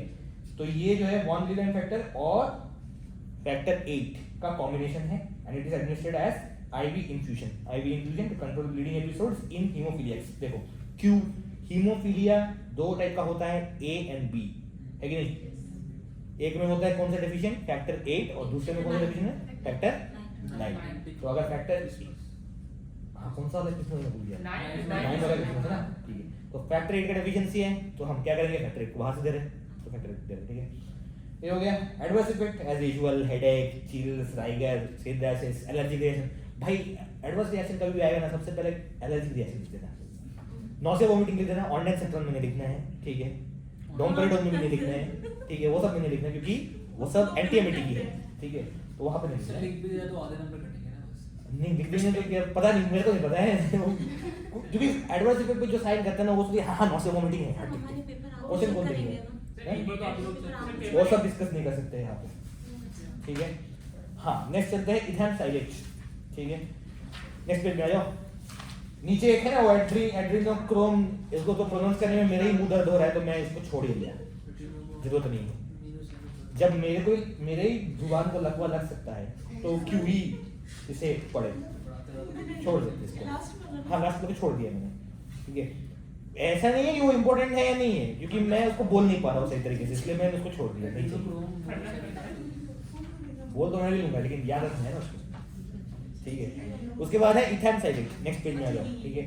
It is a haemostatic, it is available for oral IM and IV administration, ठीक है, oral IM and IV administration, ठीक है। It is used to prevent and control bleeding from small blood vessels, ठीक है। It is used to prevent, ठीक है। Menorrhagia का मतलब क्या है ये तुमको पता नहीं होगा। Menorrhagia is excessive menstrual bleeding, ठीक है, एक्सेसिव मेंस्ट्रुअल ब्लीडिंग उसको बोलते हैं मेनोरेजिया, ठीक है। ब्लीडिंग फॉलोइंग टूथ एक्सट्रैक्शन, दांत निकालने के बाद में जो ब्लीडिंग होता है सब जगह पे वो लिख सकते हो, ठीक है। Adverse effect again skin rashes, hypotension, there is decrease in the blood pressure and headache, ठीक है। कोई समझाने वाला चीज तो है ही नहीं इसमें। अब आते हैं डेस्मोप्रेसिन। डेस्मोप्रेसिन सबको पता है, वासोप्रेसिन का भाई है ये, ठीक है। It is a synthetic analogue of vasopressin, और हमने ऑलरेडी वासोप्रेसिन कहाँ पे पढ़ा था, वासो एक्टिव एजेंट्स में। वासो एक्टिव एजेंट्स में we have two types, one is vasodilator, one is vasoconstrictor. Vasoconstrictor में वी हैव वासोप्रेसिन, ठीक है। तो सिंथेटिक एनालॉग ऑफ वासोप्रेसिन है तो क्या करेगा, वासोकंस्ट्रिक्शन करेगा, ठीक है। It is administered as IV infusion to control mild to moderate bleeding in haemophilia A and von Willebrand disease. Von Willebrand disease का मतलब क्या है, क्या है वॉन विलिग्रैंड डिजीज का मतलब, डेफिशिएंसी ऑफ वॉन विलिग्रैंड फैक्टर, ठीक है, नाम में तो दिया हुआ है, इसमें सोचने का क्या है इतना। चलो इसके साथ हमारा फर्स्ट हीमोस्टैटिक एजेंट का मतलब थोड़ा ओवरऑल खत्म हो गया है। अब आते हैं एंटीकोएगुलेंट्स में, ठीक है, जो बहुत ही इंपॉर्टेंट है। इससे हेपेरिन, लो मॉलिक्यूलर वेट हेपेरिन जो है वो, ठीक है। उसके बाद में तुम्हारा वारफेरिन भी शायद इसमें ही आएगा, इंक्लूडेड होगा warfarin, yes, oral anticoagulants, these are very important, ठीक है। There is one question which comes every now and then, what is called as heparin bridge करके, ठीक है। मतलब हेपेरिन ब्रिज होता है कि नॉर्मली क्या है ना, जो तुम वारफेरिन का कोई पेशेंट को दे रहे हो, ठीक है, तो उसको एक्ट करने में थोड़ा सा टाइम लगता है, लॉन्ग एक्टिंग, तो उसको इनिशियली हम क्या थोड़ा सा हेपेरिन भी दे देंगे, क्योंकि हेपेरिन के फास्ट एक्टिंग करता है। देखो नीचे लिखा हुआ है, तो टेबल देखो, has rapid onset of action, heparin, ठीक है। वारफेरिन में क्या लिखा हुआ देखो, डिलेड ऑनसेट, ठीक है। तो इसलिए उसको हेपेरिन ब्रिज बोलते हैं। और हेपेरिन ब्रिज का एक और मीनिंग है, that is like when you are shifting from one anticoagulant to another anticoagulant, in between you are giving heparin, because heparin is fast acting, so during that time अगर anticoagulation को maintain करना है then we are giving heparin, that's why it is called as heparin bridge। but इसका detail जो question है वो I think तुम लोगों को नहीं पूछेंगे, I think most probably, but किस्मत खराब हुआ तो वो भी आ सकता है, ठीक है। छोड़ देते हैं ना इसको, हेपेरिन ब्रिज नहीं बोलते, ठीक है। नहीं वो छोड़ देंगे, हाँ पेपर में आ तो हाँ पेपर में से छोड़ सकते हो, कोई प्रॉब्लम नहीं। वो ऐसे भी बहुत, वो क्या बोलते हैं उसमें और भी अंदर में और भी बहुत सारे कॉन्सेप्ट है उसमें। ये ऊपर का मोटा मोटा कॉन्सेप्ट अगर कुछ भी नहीं पता है तो ये लिखना है, ठीक है, क्योंकि डिटेल तो मुझे भी नहीं पता है, मैं भूल गया बेसिकली, ठीक है। अब आते हैं एंटीकोएगुलेंट्स पे। नाम भी समझ में आ रहा है, anticoagulants are drug that prevent और रिड्यूस कोएगुलेबिलिटी ऑफ ब्लड। कुछ समझाने का इसमें नहीं है। क्लासिफिकेशन करते हैं, used in vitro and used in vivo, मतलब ऐसे ड्रग्स जो हम टेस्ट ट्यूब में डालेंगे या फिर कोई पेट्री डिश में डालेंगे, मतलब बॉडी के बाहर उसको देंगे तो ही उसका एंटीकोएगुलेंट इफेक्ट होगा, ठीक है। मतलब ब्लड को क्लॉट नहीं होने देना है बाहर बॉडी के बाहर, एग्जैक्टली ब्लड बैंक आ रहा मतलब उधर ही आने वाले हैं, ठीक है। गुड, सोचने वाला सही सोचा तुमने। जैसे तुम देखो, तुम ये जो इन विट्रो वाला जो पार्ट है, ये वाला पार्ट तुम लोगों के लिए ज्यादा इंपॉर्टेंट है, और इन विवो पार्ट जो है वो एमबीबीएस स्टूडेंट के लिए ज्यादा इंपॉर्टेंट है, क्योंकि तुम लोग सैंपल से डील करते हो तो तुम्हें पता होना चाहिए कि बाहर में ब्लड को क्लॉट कैसे ना होने दे, ठीक है। और जो एमबीबीएस स्टूडेंट वो तो बाहर में ब्लड को, हाँ वो लोग भी करते हैं, ठीक है, ब्लड लेते हैं, वो भी करते हैं, लेकिन उतना ज्यादा तो काम नहीं है ना कि कहाँ स्टोर करना है, क्या करना है, वो तो नहीं करना है। तो उनको जानना है इन विवो। इन विवो मतलब जो बॉडी के अंदर में क्लॉट करने को प्रिवेंट करे, ठीक है। इन विट्रो मतलब जो बाहर में ब्लड सैंपल हमने ले लिया है या ब्लड स्टोर कर रहे हैं कहीं पे, कहाँ पे कर सकेंगे ब्लड स्टोर? ब्लड बैंक में, वायल में, ठीक है, ठीक है। वायल में वैक्यूटेनल बोलते हैं, वायल नहीं बोलते हैं, that is called vacutainer. Vial is different. What is vial, what is vacutainer and what is ampoule? Sir vacuum tube में वैक्यूम वैक्यूम रहते सर, ये नहीं रहते। वैक्यूम तो रहता है, लेकिन देखने में कौन सा वाला में ब्लड लेते हो? Vacutainer. What is ampoule? Anticoagulant रहता है। नहीं, एम्प्यूल क्या होता है? छोटा सा शीशी रहता है ना, जो एकदम छोटा सा रहता है, जो ऐसा करने से टूट जाता है उसका टॉप। वो क्रॉस ब्रेक करते हैं। हाँ, ठीक है, तो वो छोटा एकदम छोटा जो है वो एम्प्यूल। उसके बाद में तुम देखोगे जिसका ऊपर में एक मेटल कैप रहता है, बीच में थोड़ा सा प्लास्टिक कवर रहता है, वहां से इंजेक्शन अंदर डाल के you can take that and you can do reconstitution, मतलब सलाइन को अंदर डालो, बाहर डालो, एंटीबायोटिक्स को, वो तब है। वो होता है वायल। उसके बाद है वैक्यूटेनल। वैक्यूटेनल अलग है, वैक्यूटेनल का इस सबसे कोई काम नहीं है, वैक्यूटेनल इज फॉर कलेक्टिंग ब्लड, ठीक है। अभी तो यहाँ पे आई थिंक यहाँ पे हमारे जो होता है वो that is even more advance, ठीक है। हम लोग पहले जब करते थे हाउस एजेंसी के टाइम पे हम लोग डायरेक्ट सिरिंज से लेते थे, ठीक है। यहाँ पे क्या सिरिंज के साथ ही you can connect it directly and it is having that vacuum inside already, तो क्या तुमको किसी की जरूरत नहीं, ऑटोमेटिकली ब्लड टक टक टक टक करके अंदर आ जाएगा, वायल लगा देते हैं। लगाने से ऑटोमेटिक आ जाएगा। But you should also know how to withdraw blood with a normal syringe, क्योंकि when you are going to some resource poor setting जहाँ पे वो नहीं है इतना एडवांस्ड हमारी तरह, हमारे स्कॉलर की तरह, तो वहाँ क्या तुम बोलोगे हम तो भाई वैक्यूम लगा के कर सकते हैं, हमें नहीं आता वो वाला, ठीक है, तो वो नहीं चलेगा, तो वो वाला आना चाहिए, ठीक है। तो अब आते हैं वही डिस्कशन में। तो फर्स्ट इन विट्रो में कौन कौन से यूज करते हैं? इन विट्रो में फर्स्ट हेपारिन यूज कर सकते हैं, ठीक है। उसके बाद है सोडियम सिट्रेट, ठीक है, जो सबने पहले सबसे पहले तुमने बोला था सोडियम सिट्रेट, इसको ब्लड बैंक में यूज करते हैं टू स्टोर द ब्लड को प्रिजर्व करके रखने के लिए, क्योंकि देखो ब्लड बैंक में देखो हम लोग ब्लड को बहुत दिन तक रख सकते हैं, ठीक है। उसके बाद आता है sodium oxalate and sodium एडिटेट,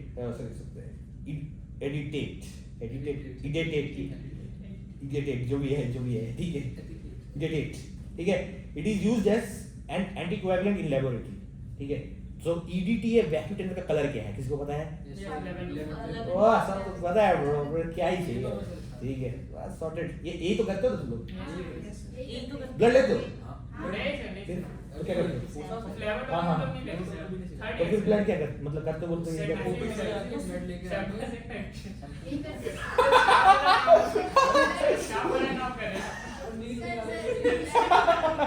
good good, this was a good experience. Brain तो खर्चा नहीं होता ना इसमें, क्या जी? ब्रेन तो खर्चा नहीं हो रहा है इसमें, सर हमेशा है नहीं जो फिर नया नहीं एटलीस्ट इस टाइम पे तुम लोग ब्रेन यूज नहीं कर रहे हो, ऐसे तो तुम लोग यूज नहीं कर रहे, तो ये अच्छा है, this is good way, sir machine भी चलाते हैं हमसे। हाँ, कौन सा बेकमैन वाला। सेंट्रीफ्यूज टेस्टिंग वाला। टेस्टिंग वाला, वो कौन सा है? हमें नहीं सिखाते लड़कियों हाँ, लड़कियों को अच्छा, तुम्हें नहीं सिखाते हैं? नहीं सर। कौन सा डिपार्टमेंट है ये? जी बातें करते हैं इसमें, राइट, इसमें बातें करते हैं, ठीक है। तो सिखाने मैं बताता हूँ, सिखाने दूंगा। हमारा फ्रेंड है वहाँ पे, हाँ। उस डिपार्टमेंट में हमारा फ्रेंड है, उसको बोल सकते हैं।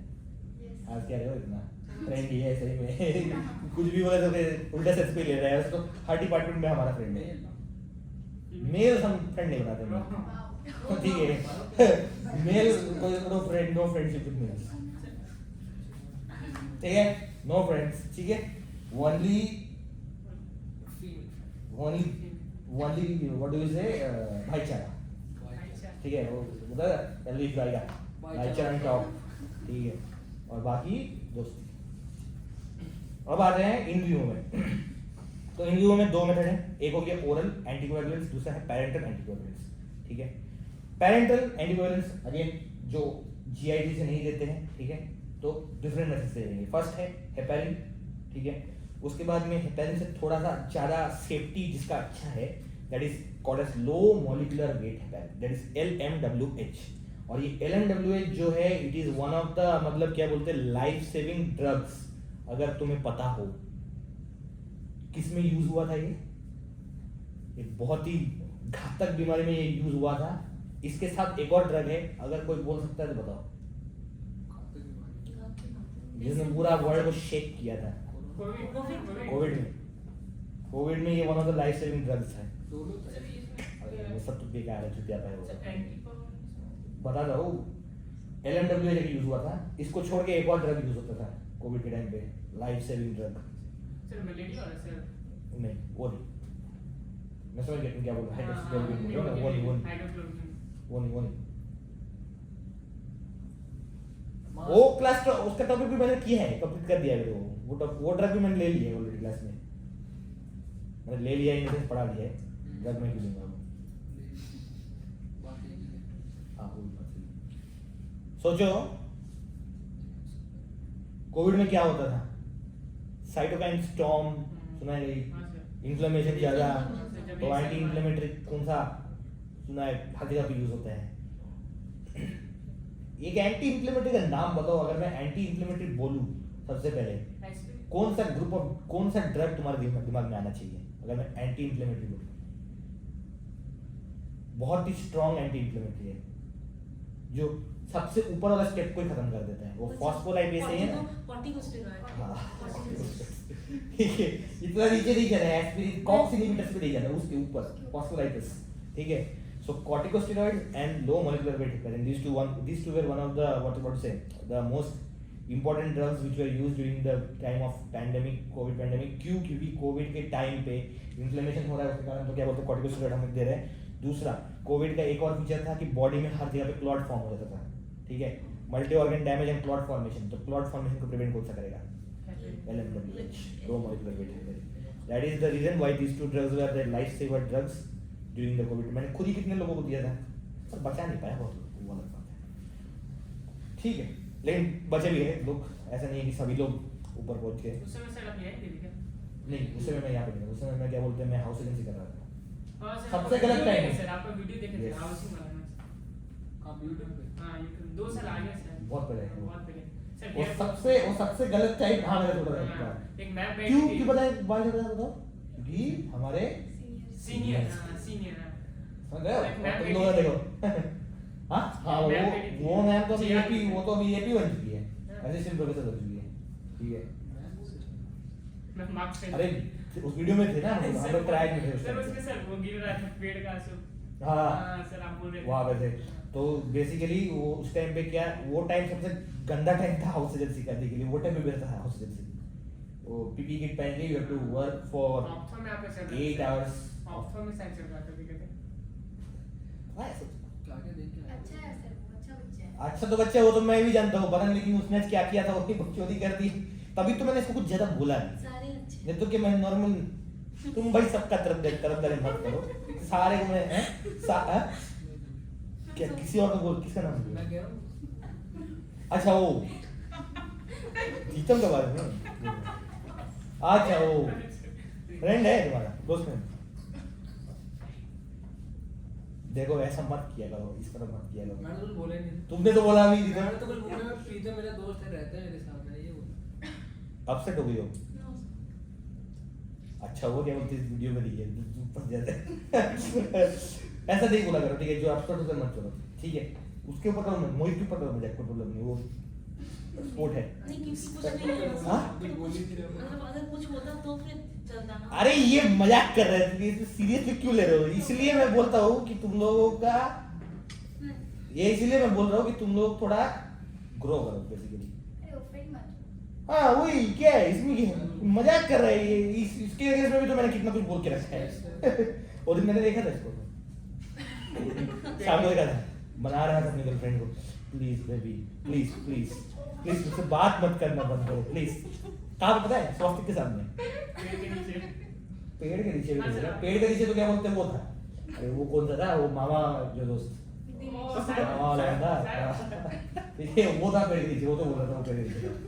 ये नहीं था, ये पेड़ के नीचे नहीं था, ये खुल्लम में था, खुला खुला था ये। अरे मतलब मैं ऐसा कुछ बोल नहीं रहा हूँ, ये बात कर रहा था वो बोल रहा हूँ, इतना क्यों तुम लोग हंस रहे हो? कुछ और क्या वो प्रॉब्लम है कुछ? देखो प्रॉब्लम है तो मत करो, ठीक है, डोंट मैं तो कुछ बोला ही नहीं। झूठ मत बोलो तुमने, ठीक है, ऐसे साइड में क्या बोल रहे थे तुम? हाँ ठीक है, it's okay, don't be stressed on this, ठीक है, don't get that stressful attitude in anything. Jokes करते हैं तुम लोग। How old are you? I'm 22। इसमें कोई ऑफेंड मतलब कोई बात नहीं है। रोज यही रोज हाँ रोज यही चल रहा है। हर रोज हर रोज से ओटी का बंद करो ये सब। बंद करो। हमें जस्टिस तुम चाहिए। रहते हो वहाँ पे रहता है मोहित रहता है। चुप रहो। तो मेंटल हेल्थ यस ऐसे ऐसे ऐसे ऐसे हम नहीं चलेगा, बंद करो बिल्कुल नहीं करना है, ठीक है। तो बाकी लोग कैसे करते प्रॉब्लम नहीं, किसी के साथ नहीं करना है, ताकि तुम फंस जाओगे तो फिर तो बहुत बुरा फंस जाओगे, ठीक है। हाँ तो चलते हैं नेक्स्ट में, लो मॉलिक्यूलर वेट है पैरिंग पे, ठीक है। सो ओके चीज लो, कोई प्रॉब्लम नहीं है। मैं मेरे साथ भी बहुत लोगों का स्टोरी होता है, इसने अभी मेरा एक स्टोरी क्रिएट किया था अभी थोड़ी देर पहले, नहीं क्योंकि आपके सामने बोल रहा है ना तो उसने तो मेरे वाले सॉरी मेरे जो फ्रेंड्स है उसके ऊपर भी इसने बोला है। हाँ हाँ सर मतलब ऐसे आप अगर आप अच्छा है, इसमें मजा आता है, इसमें कोई प्रॉब्लम नहीं है, इसको लाइटली लेना सीखो, कुछ नहीं बोला है सही में। ठीक है कोई प्रॉब्लम नहीं है, लाइटली लेना। इसने तो अभी तो ठीक है वो नहीं बोलेंगे, ठीक है, उसके बोला है इसने भी मेरा स्टोरी बनाया है इसने। अच्छा स्टोरी बनाना चाहिए, ऐसा लगना चाहिए कि हर डिपार्टमेंट में कोई ना कोई कैंपस में लगना चाहिए ऐसा। स्टोरी मतलब फ्रेंड है मेरा एक दूसरे डिपार्टमेंट में, और भी बहुत सारे डिपार्टमेंट में है, इसको पता है वो फ्रेंड, ठीक है। तो वो बोल रहा है तो हाँ सर वो है ना, ठीक है समझ रहे हो, ठीक है। तो इतना टेंशन क्यों ले रहे हो तुम लोग, चिल, क्या है, मजाक चलता है सर वो हर रोज ऐसा ही करता है। एग्जैक्टली सर ये पढ़ना ही नहीं है। तुम तो मत बोलो यार, तुम तो हो ही नहीं स्टोरी में, तुम क्यों आ रही हो। थैंक यू सो मच सारे मिलके सपोर्ट सपोर्ट बहन चारा। यस भैंस चारा सुनने में सही नहीं लग नहीं रचित तुम बोलो लेकिन सर के सामने मत बोलो बस ठीक रहा। है। हाँ मेरे साथ मत बोलो प्लीज, ठीक है। ठीक है। आज ऐसे लड़कियों को इंसल्ट नहीं करना चाहिए। सपोर्ट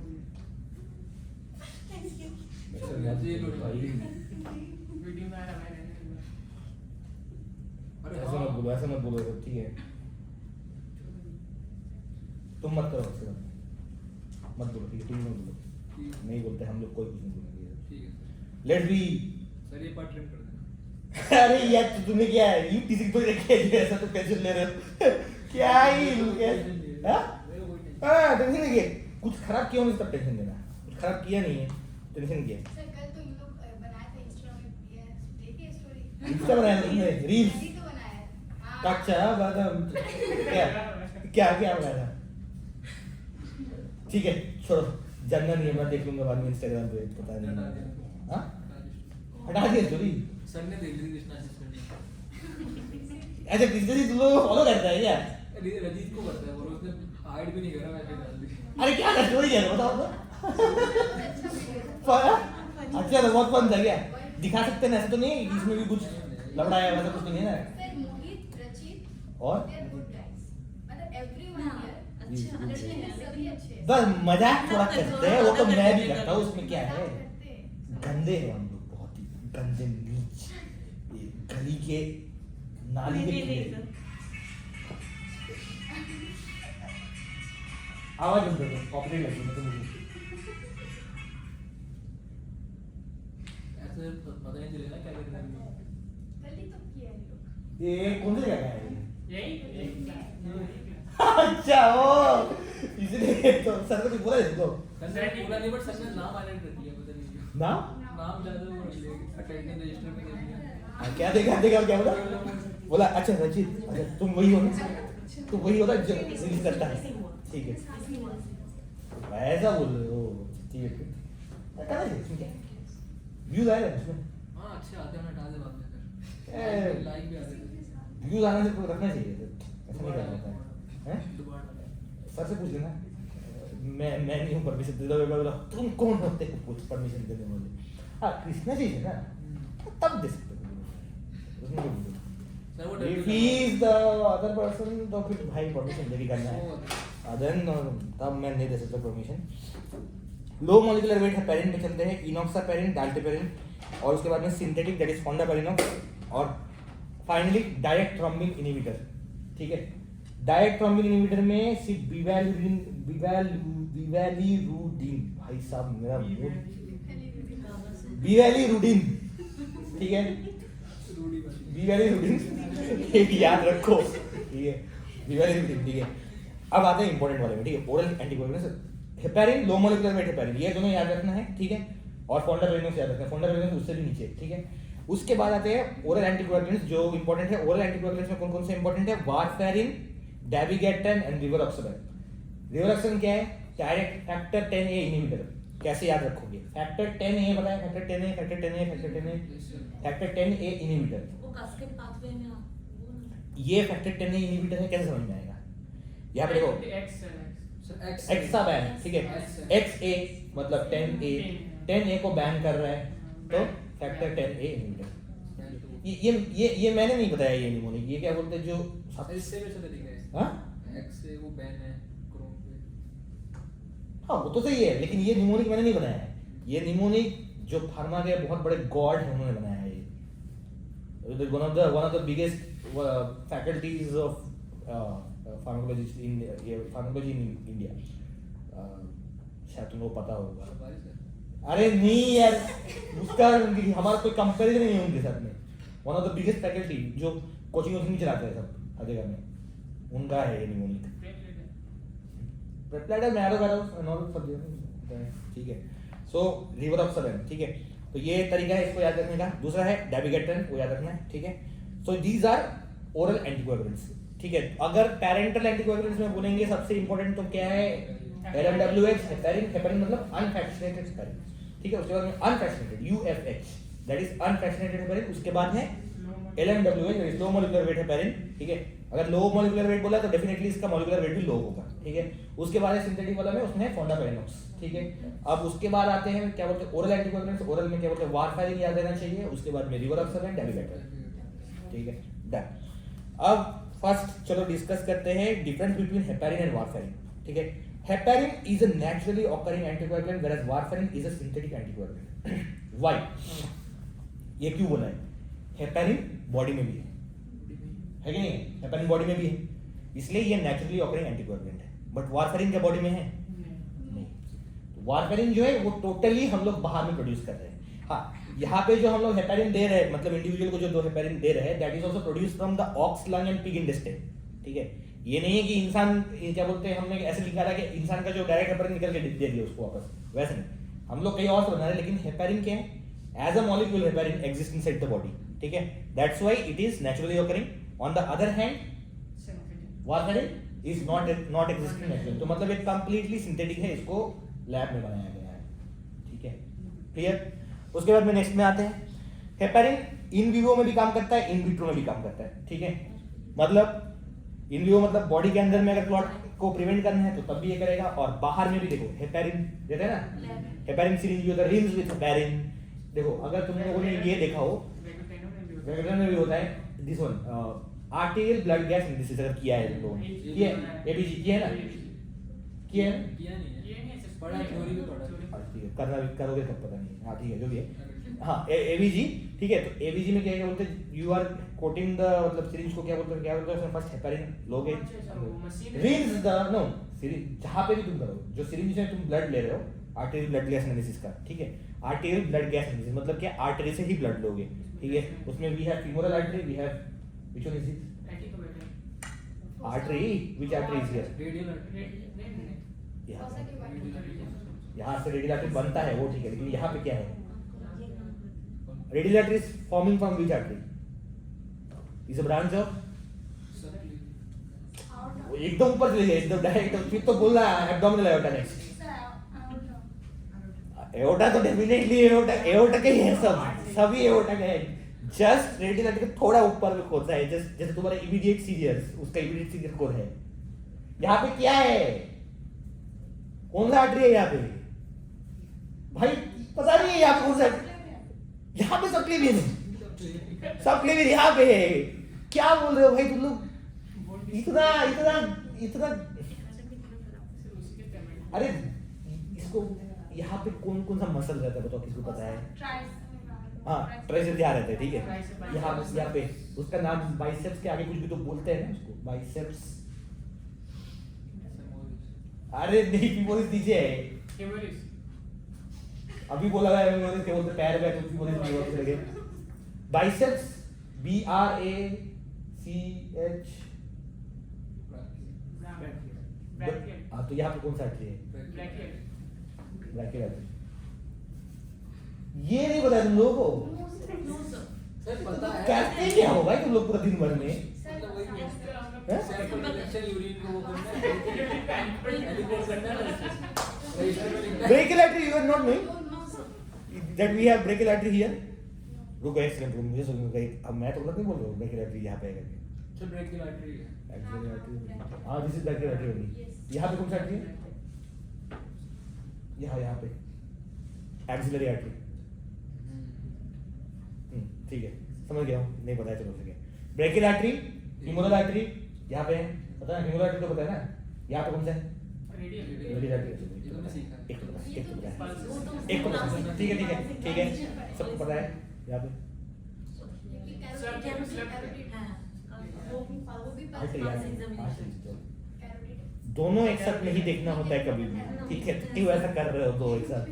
अभी चक्कर आके गिर जाओगे यहाँ से तुमको इमरजेंसी लेके जाना पड़ेगा, ठीक है? दोनों सब ब्लड सप्लाई बंद कर दोगे डायरेक्ट एक साथ, तो नहीं करना है।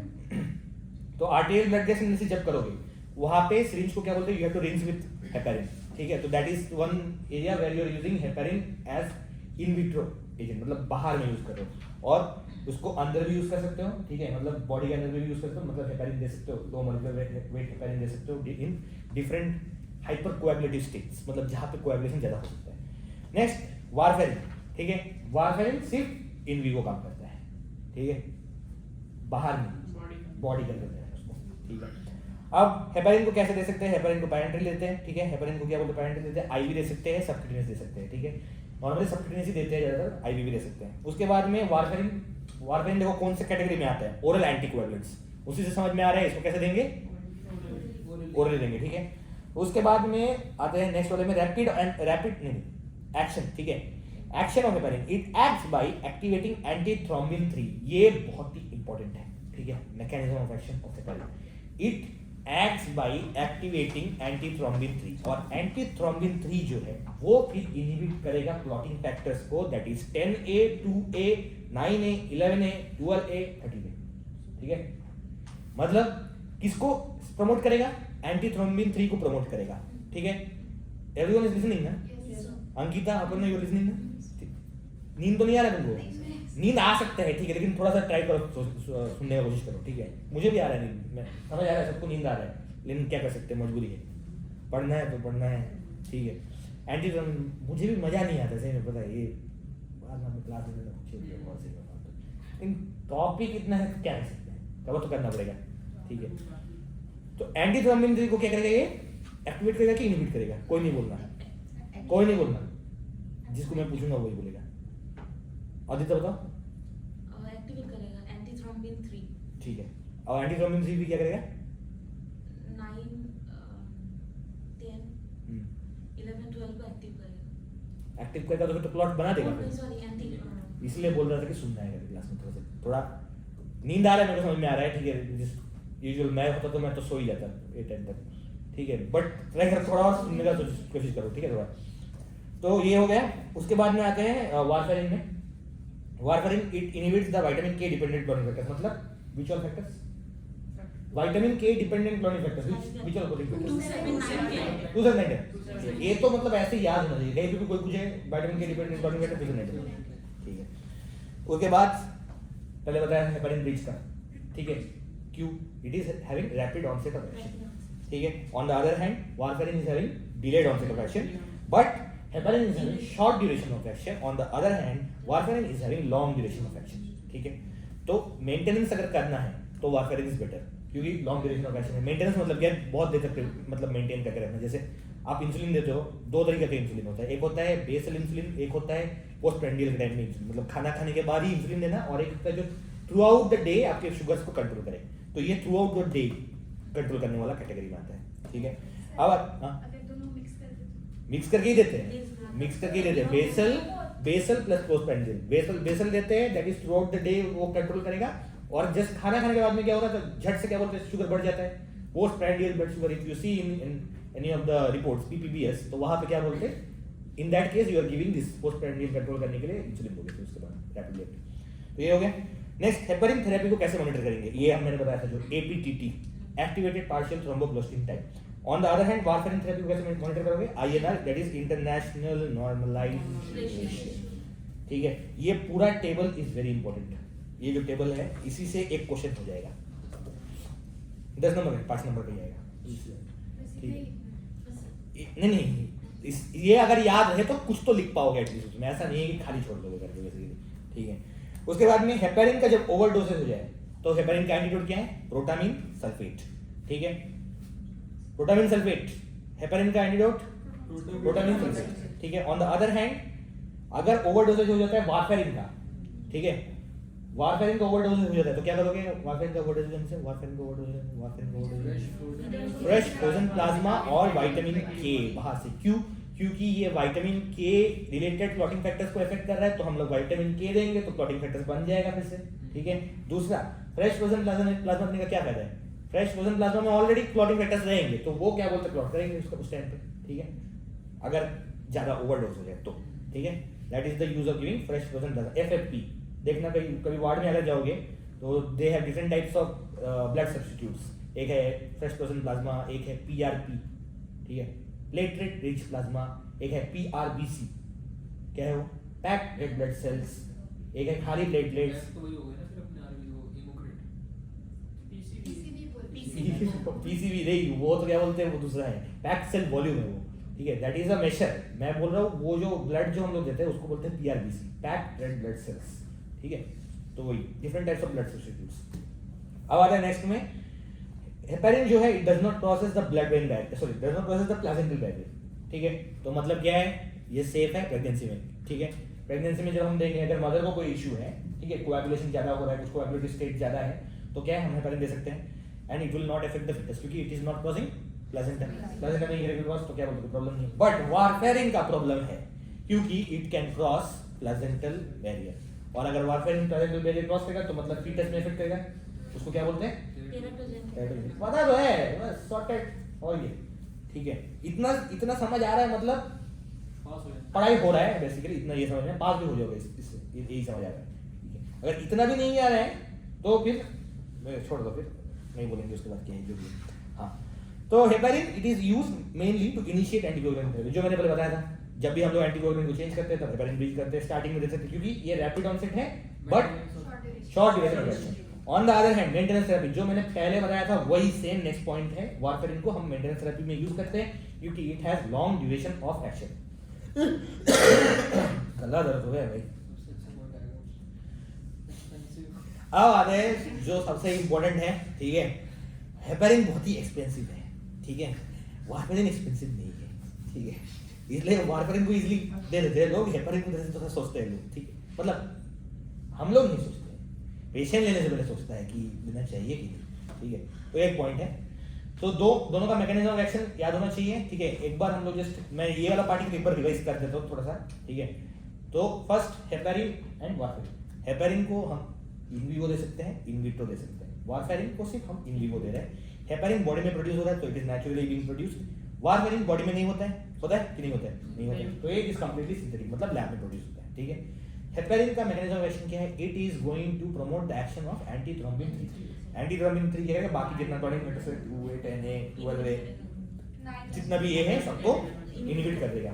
On the other hand warfarin क्या करता है, खाली vitamin K dependent clotting factors को इनहिबिट करेगा ठीक है। उसके बाद हेपेरिन का अगर ओवरडोज हो जाए तो उसका एंटीडोट है हमारे पास में बहुत सही, कोई टेंशन नहीं है, protamine sulphate. On the other hand warfarin का एंटीडोट नहीं है, लेकिन वहां पे हम लोग क्या करेंगे विटामिन के देंगे और फ्रेश फ्रोजन प्लाज्मा देंगे ताकि हम बाहर से क्लॉटिंग फैक्टर्स दे दें ठीक है। नेक्स्ट जब हेपेरिन का ट्रीटमेंट चल रहा है, गला दर्द हो गया, हेपेरिन का ट्रीटमेंट जब चल रहा है तो तब क्या मॉनिटर करेंगे, कैसे मॉनिटर करते हैं उसको, हेपेरिन का ट्रीटमेंट को activated partial thromboplastic time, warfarin का पीटीआई इंटरनेशनल नॉर्मलाइजेशन, पीटीआई भी हो सकते हैं prothrombin time with international normalisation. If you go through some of the reports ठीक है, वहां पे पीटीआई नहीं लिखा होता है, एक साथ पीटीआई लिखा हुआ है, आईएनएफ का अलग से लिखा होता है ठीक है। नेक्स्ट बहुत ही इंपॉर्टेंट पॉइंट, कौन सा एक्सपेंसिव है हेपेरिन और कौन सा नॉट एक्सपेंसिव है वारफेरिन ठीक है। हाँ देखो इसी से समझ आया कि क्लास सुन रहे हो ठीक है सब लोग। प्लाजेंटल बैरियर को कौन क्रॉस करता है, नहीं करेगा नहीं करता है, good good nice cover, Ninja technique was good ठीक है। हाँ डिंग डिंग ये वो कौन सा हथौड़ी है गिली गिली चलो भाई से इससे याद आया हमें एक छोड़ दो जो मुझे भी याद आ गया वो लेकिन बोला डैश काट की नीचे लगी ठीक है if you know it you know it you don't know it ठीक है जानना नहीं चाहिए ये सब चीज ठीक है अब आते हैं ब्रेक पे 5 मिनट का ब्रेक भाई गला दर्द हो चुका है मेरा ठीक है 5 मिनट का ब्रेक करते हैं ओके तो ब्रेक हो गया चाय वाय सब पी लिया सब थोड़ा एनर्जी आ चुका है ठीक है अब ट्राई करते हुए जैसे जैसे जल्दी खत्म करने की कोशिश करते हैं ठीक है हेपारिन का मैकेनिज्म ऑफ एक्शन मैंने बता दिया है ठीक है नेक्स्ट पेज में वही सेम लिखा हुआ है mechanism of action heparin that is unfractionated heparin increases activity of plasma anti thrombin 3 ठीक है इंपॉर्टेंट क्या वर्ड है एंटी थ्रोम्बिन 3 ठीक है एंटी थ्रोम्बिन 3 को अगर क्या बोलते हैं एक्टिविटी उसका बढ़ाएगा तो वो क्या करेगा इनहिबिट करेगा बाकी क्लॉटिंग फैक्टर्स का activity as a result it is going to have anti coagulant effect ठीक है अब आते हैं फार्माकोकाइनेटिक्स में heparin is not absorbed after oral administration common understood है ठीक है इसलिए इसको हम क्या कर रहे हैं बाय पैरेंटल रूट देंगे पैरेंटल रूट में we can give intravenously for the purpose of treatment ठीक है मतलब जब क्लॉट बन जा रहा है ठीक है जब क्लॉट बन जा रहा है अगर तब हम दे रहे हैं heparin for treatment there are 2 words treatment prevention and prophylaxis 3 चीजें ठीक है ट्रीटमेंट मतलब जब प्रॉब्लम हो चुका है उसे हम लोग ट्रीट कर रहे हैं प्रिवेंशन एंड प्रोफाइलैक्सिस दोनों सेम है मतलब वो प्रॉब्लम होने नहीं दे रहे हैं प्रिवेंशन इज बेटर देन पता तो है ठीक है तो अगर प्रोफाइलैक्सिस में है तो तब क्या है हमें उतना जल्दी तो एक्शन की जरूरत नहीं है ना तो तब हम क्या करेंगे सबक्यूटेनियस देंगे उसको ठीक है तो प्रोफाइलैक्टिकली जब देना है हेपारिन को then we will give subcutaneously treatment के लिए जब देना है तब बेस्ट रूट इज आईवी कोई भी चीज को अगर हमें बहुत फास्ट एक्ट करवाना है तो आईवी देंगे क्योंकि आईवी में सबसे fast onset of action directly reaches the systemic circulation with 100% bioavailability this point is very important इसका क्वेश्चन आएगा ही कभी ना कभी ठीक है मतलब आ सकता है कभी ना कभी ठीक है वैसा तो नहीं भी आ सकते चलेगा ऐसा ठीक है समझ रहे हो अभी आ जाए अभी पता नहीं वो तुम्हें को मालूम ठीक है तो ऑन आईवी एडमिनिस्ट्रेशन ठीक है the anticoagulant effect starts immediately क्योंकि डायरेक्टली ब्लड में चले जा रहे हैं ठीक है whereas to subcutaneous route it takes about 1 to 2 hours for action क्योंकि पहले सबक्यूटेनियस टिश्यू जाएगा वहां से फिर ब्लड में जाएगा ठीक है ब्लड में जाने के लिए क्या टाइम लगता है तो इसलिए 1 to 2 hours वहां पे अब आते हैं इंट्रामस्कुलर एडमिनिस्ट्रेशन नहीं करना है हेपारिन का क्यों नहीं करना है हेपारिन क्या है एंटीकोएगुलेंट है ठीक है मसल में जब हम लोग दे रहे हैं इंट्रामस्कुलर के inside the muscle we are giving muscle में ब्लड वेसल है ठीक है हेपारिन हम लोग दे रहे हैं तो क्या है मसल में ब्लीडिंग हो सकता है हमें चाहिए क्या मसल में ब्लीडिंग नहीं चाहिए ठीक है तो वहां क्या हो जाएगा अगर हेपारिन दे रहे हो तो there will be collection of blood in the muscle which is called as haematoma ठीक है anywhere if there is a collection of blood you can say as haematoma it can be subcutaneous haematoma भी होता है बहुत तरीके से ठीक है तो उसके बाद में आप कहाँ बोलेंगे ब्रेन में भी हेमेटोमा होता है बहुत सारी जगह में हेमेटोमा होता है तो यहाँ पे अगर आप मसल के थ्रू दे रहे हो मसल का वास्कुलर स्ट्रक्चर ठीक है वहाँ पे ब्लड है वहाँ पे क्या बोलते हैं हेपारिन दे दो तो क्या बोलते हैं ब्लड बाहर आ जाएगा ब्लड प्रेशर हो जाएगा हेमेटोमा बन जाएगा that's why you are not giving intramuscularly purpura जो होता है वो किसके होता है परक्यूरा बोलते जो परक्यूरा होता है purpura is also bleeding manifestation that is seen वो कैपिलरीज से लीक परक्यूरा होता है एकाइमोसिस होता है फिर उसके बाद में और भी बहुत सारे हैं यार परक्यूरा तो mainly you will see on the skin ना स्किन म्यूकस मेम्ब्रेन में भी देख सकते हो ठीक है और किस में होता है और भी बहुत सारे कंडीशन में होता है वैसे बेसिकली सब ब्लीडिंग एंड कोएगुलेशन डिसऑर्डर के अंदर में इट विल कम इनॉक्शॉनिन परक्यूरा करके कंडीशन होता है जहाँ पर परक्यूरा बहुत मिलता है this seen mainly in paediatric age ठीक है बच्चों में होता है तो इसलिए हम इसको बाय इंट्रामस्कुलर रूट नहीं देंगे क्यों क्योंकि हेमेटोमा फॉर्म हो जाता है मसल में जो हमें नहीं चाहिए ठीक है अब during the heparin therapy we are going to monitor what APTT पहले बता दिया है वहां पर क्या करेंगे पीटी आएगा ठीक है it is necessary and it should be maintained eight 1.5 to 2.5 times the control मतलब पीटी आईएनआर का एक नॉर्मल वैल्यू है सबको पता है नहीं पता है ठीक है मैं भी पूछ रहा हूं प्रॉब्लम नहीं है जो नॉर्मल वैल्यू है उससे 1.5 या 2.5 टाइम्स ही ज्यादा या कम हो सकता है ठीक है उससे ज्यादा हो गया तो मतलब क्या है पॉइजनिंग है मतलब ओवरडोज हो गया बेसिकली तो तब हम क्या करेंगे हेपारिन है तो उसका क्या देंगे antidote what is that protamine sulphate ठीक है So that's why we are continuously monitoring it with the help of APTT. ठीक है? And heparin doesn't present as safe in pregnancy. It is rapidly metabolized in liver by heparinase enzyme and metabolites are excreted in urine. Pharmacokinetics है इसका. ठीक है? अगर rapid action चाहिए तो दोगे कैसे? IV. अगर प्रोफाइलैक्सिस के लिए चाहिए तो दोगे सब्क्यूटेनियसली. ठीक है? उसके बाद में मेटाबोलाइज होता है लिवर में by heparinase, metabolites are excreted by urine. APTT को मॉनिटर करोगे. इंट्रामस्कुलरली नहीं दोगे क्योंकि इंट्रामस्कुलरली अगर दोगे तो मसल में ब्लीडिंग हो जाएगा, ब्लीडिंग का करेक्शन हो जाएगा, that is called as haematoma, जो नहीं चाहिए. So we don't give it intramuscularly. अब आ रहा है एडवर्स इफेक्ट में and contraindication. First adverse effect without any doubt ये सब में ब्लीडिंग लिखना है. क्यों? कोई भी चीज का जो यूज है अगर वो ज्यादा हो जाए तो प्रॉब्लम है. ठीक है? जैसे इंसुलिन क्यों करते हैं हम लोग यूज? शुगर को कम करने के लिए. अब ज्यादा कम हो जाता है तो क्या होगा? Hypoglycaemia. That is why hypoglycaemia is an adverse effect. Similarly अगर आप एंटी हाइपरटेंसिव दे रहे हो उसका एक एडवर्स इफेक्ट क्या होगा? हाइपोटेंशन. सिमिलरली ये क्या है? एंटीकोएगुलेंट है तो इसका एडवर्स इफेक्ट ब्लीडिंग ज्यादा हो गया तो. So bleeding can occur in urinary and gastrointestinal tract or anywhere in the body. ठीक है? If life threatening bleeding that is hemorrhage occurs, it can be controlled by the antidote that is protamine sulfate which is heparin antagonist.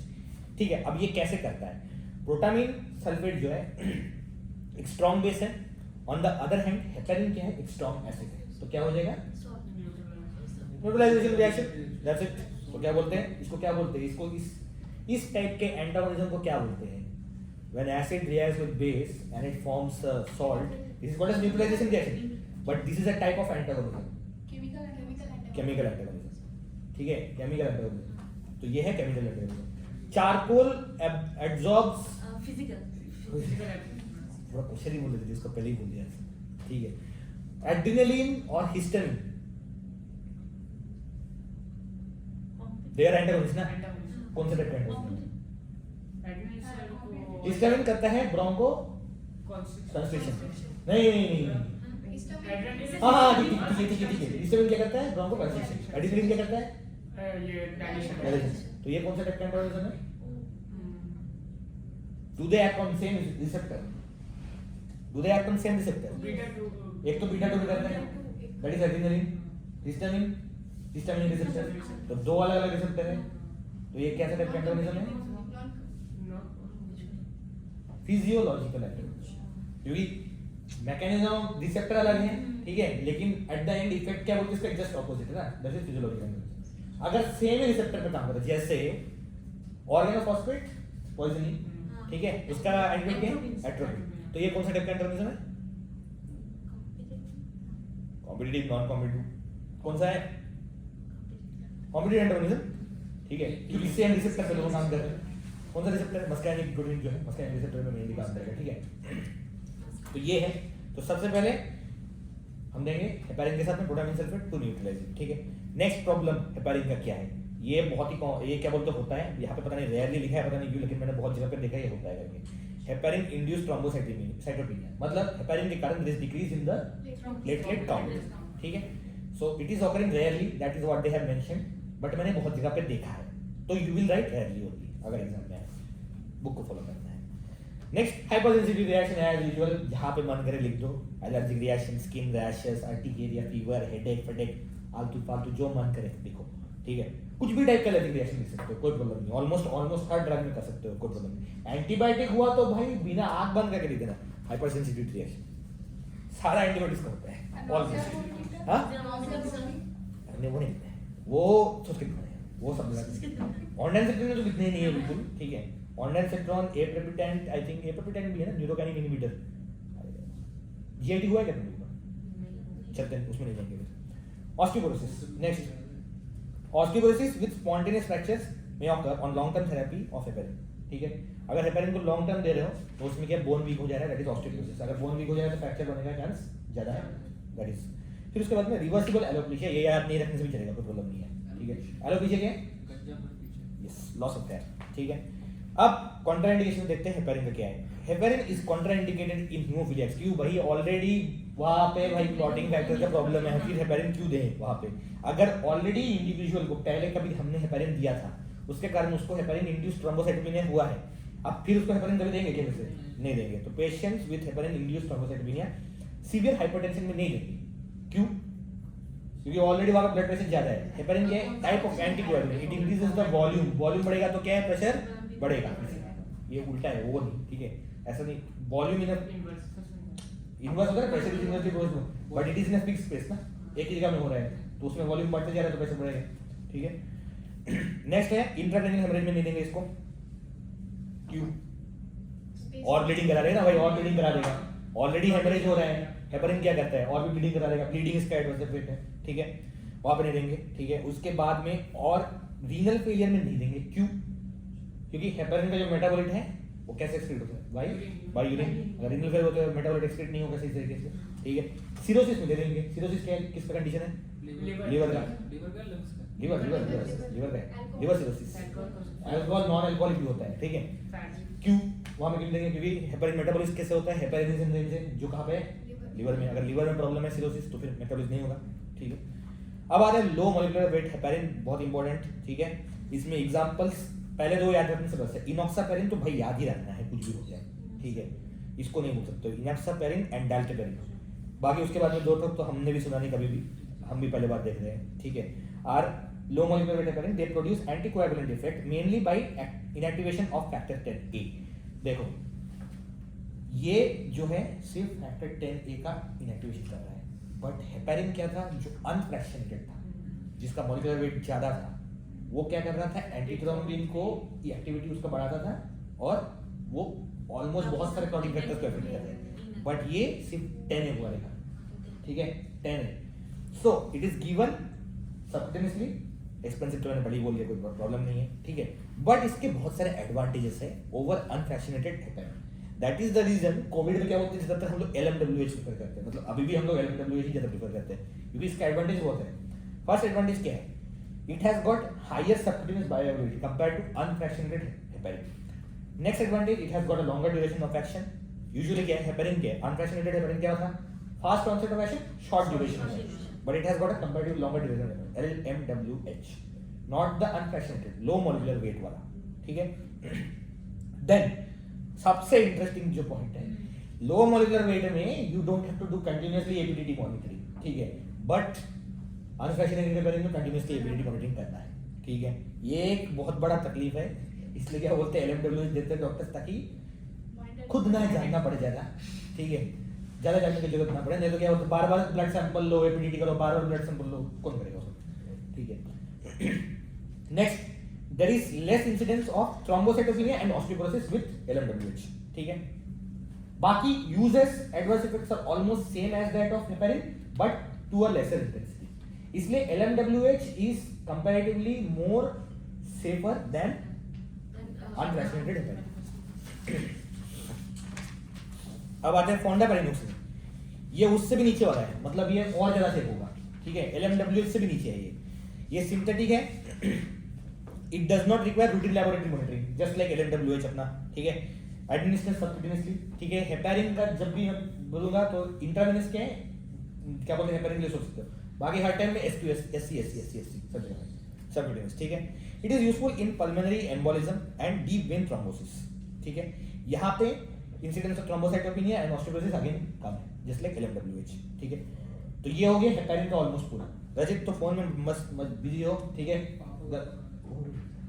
छोटे नहीं बोलना है, बाप लाएगी बाबू है, ठीक है, प्रॉब्लम नहीं। इस टाइम पे इंसान का माइंड सैचुरेट हो ही जाता है, मैं भी होता तो यही करता वैसे, लेकिन क्या कर सकते हैं, पढ़ाना पड़ेगा। नेक्स्ट है पैरेंटल डायरेक्ट थ्रोम्बिन इनहिबिटर्स, ठीक है, ये कर दो, प्रॉब्लम नहीं, कुछ इंपॉर्टेंट बात कर रहे थे क्या?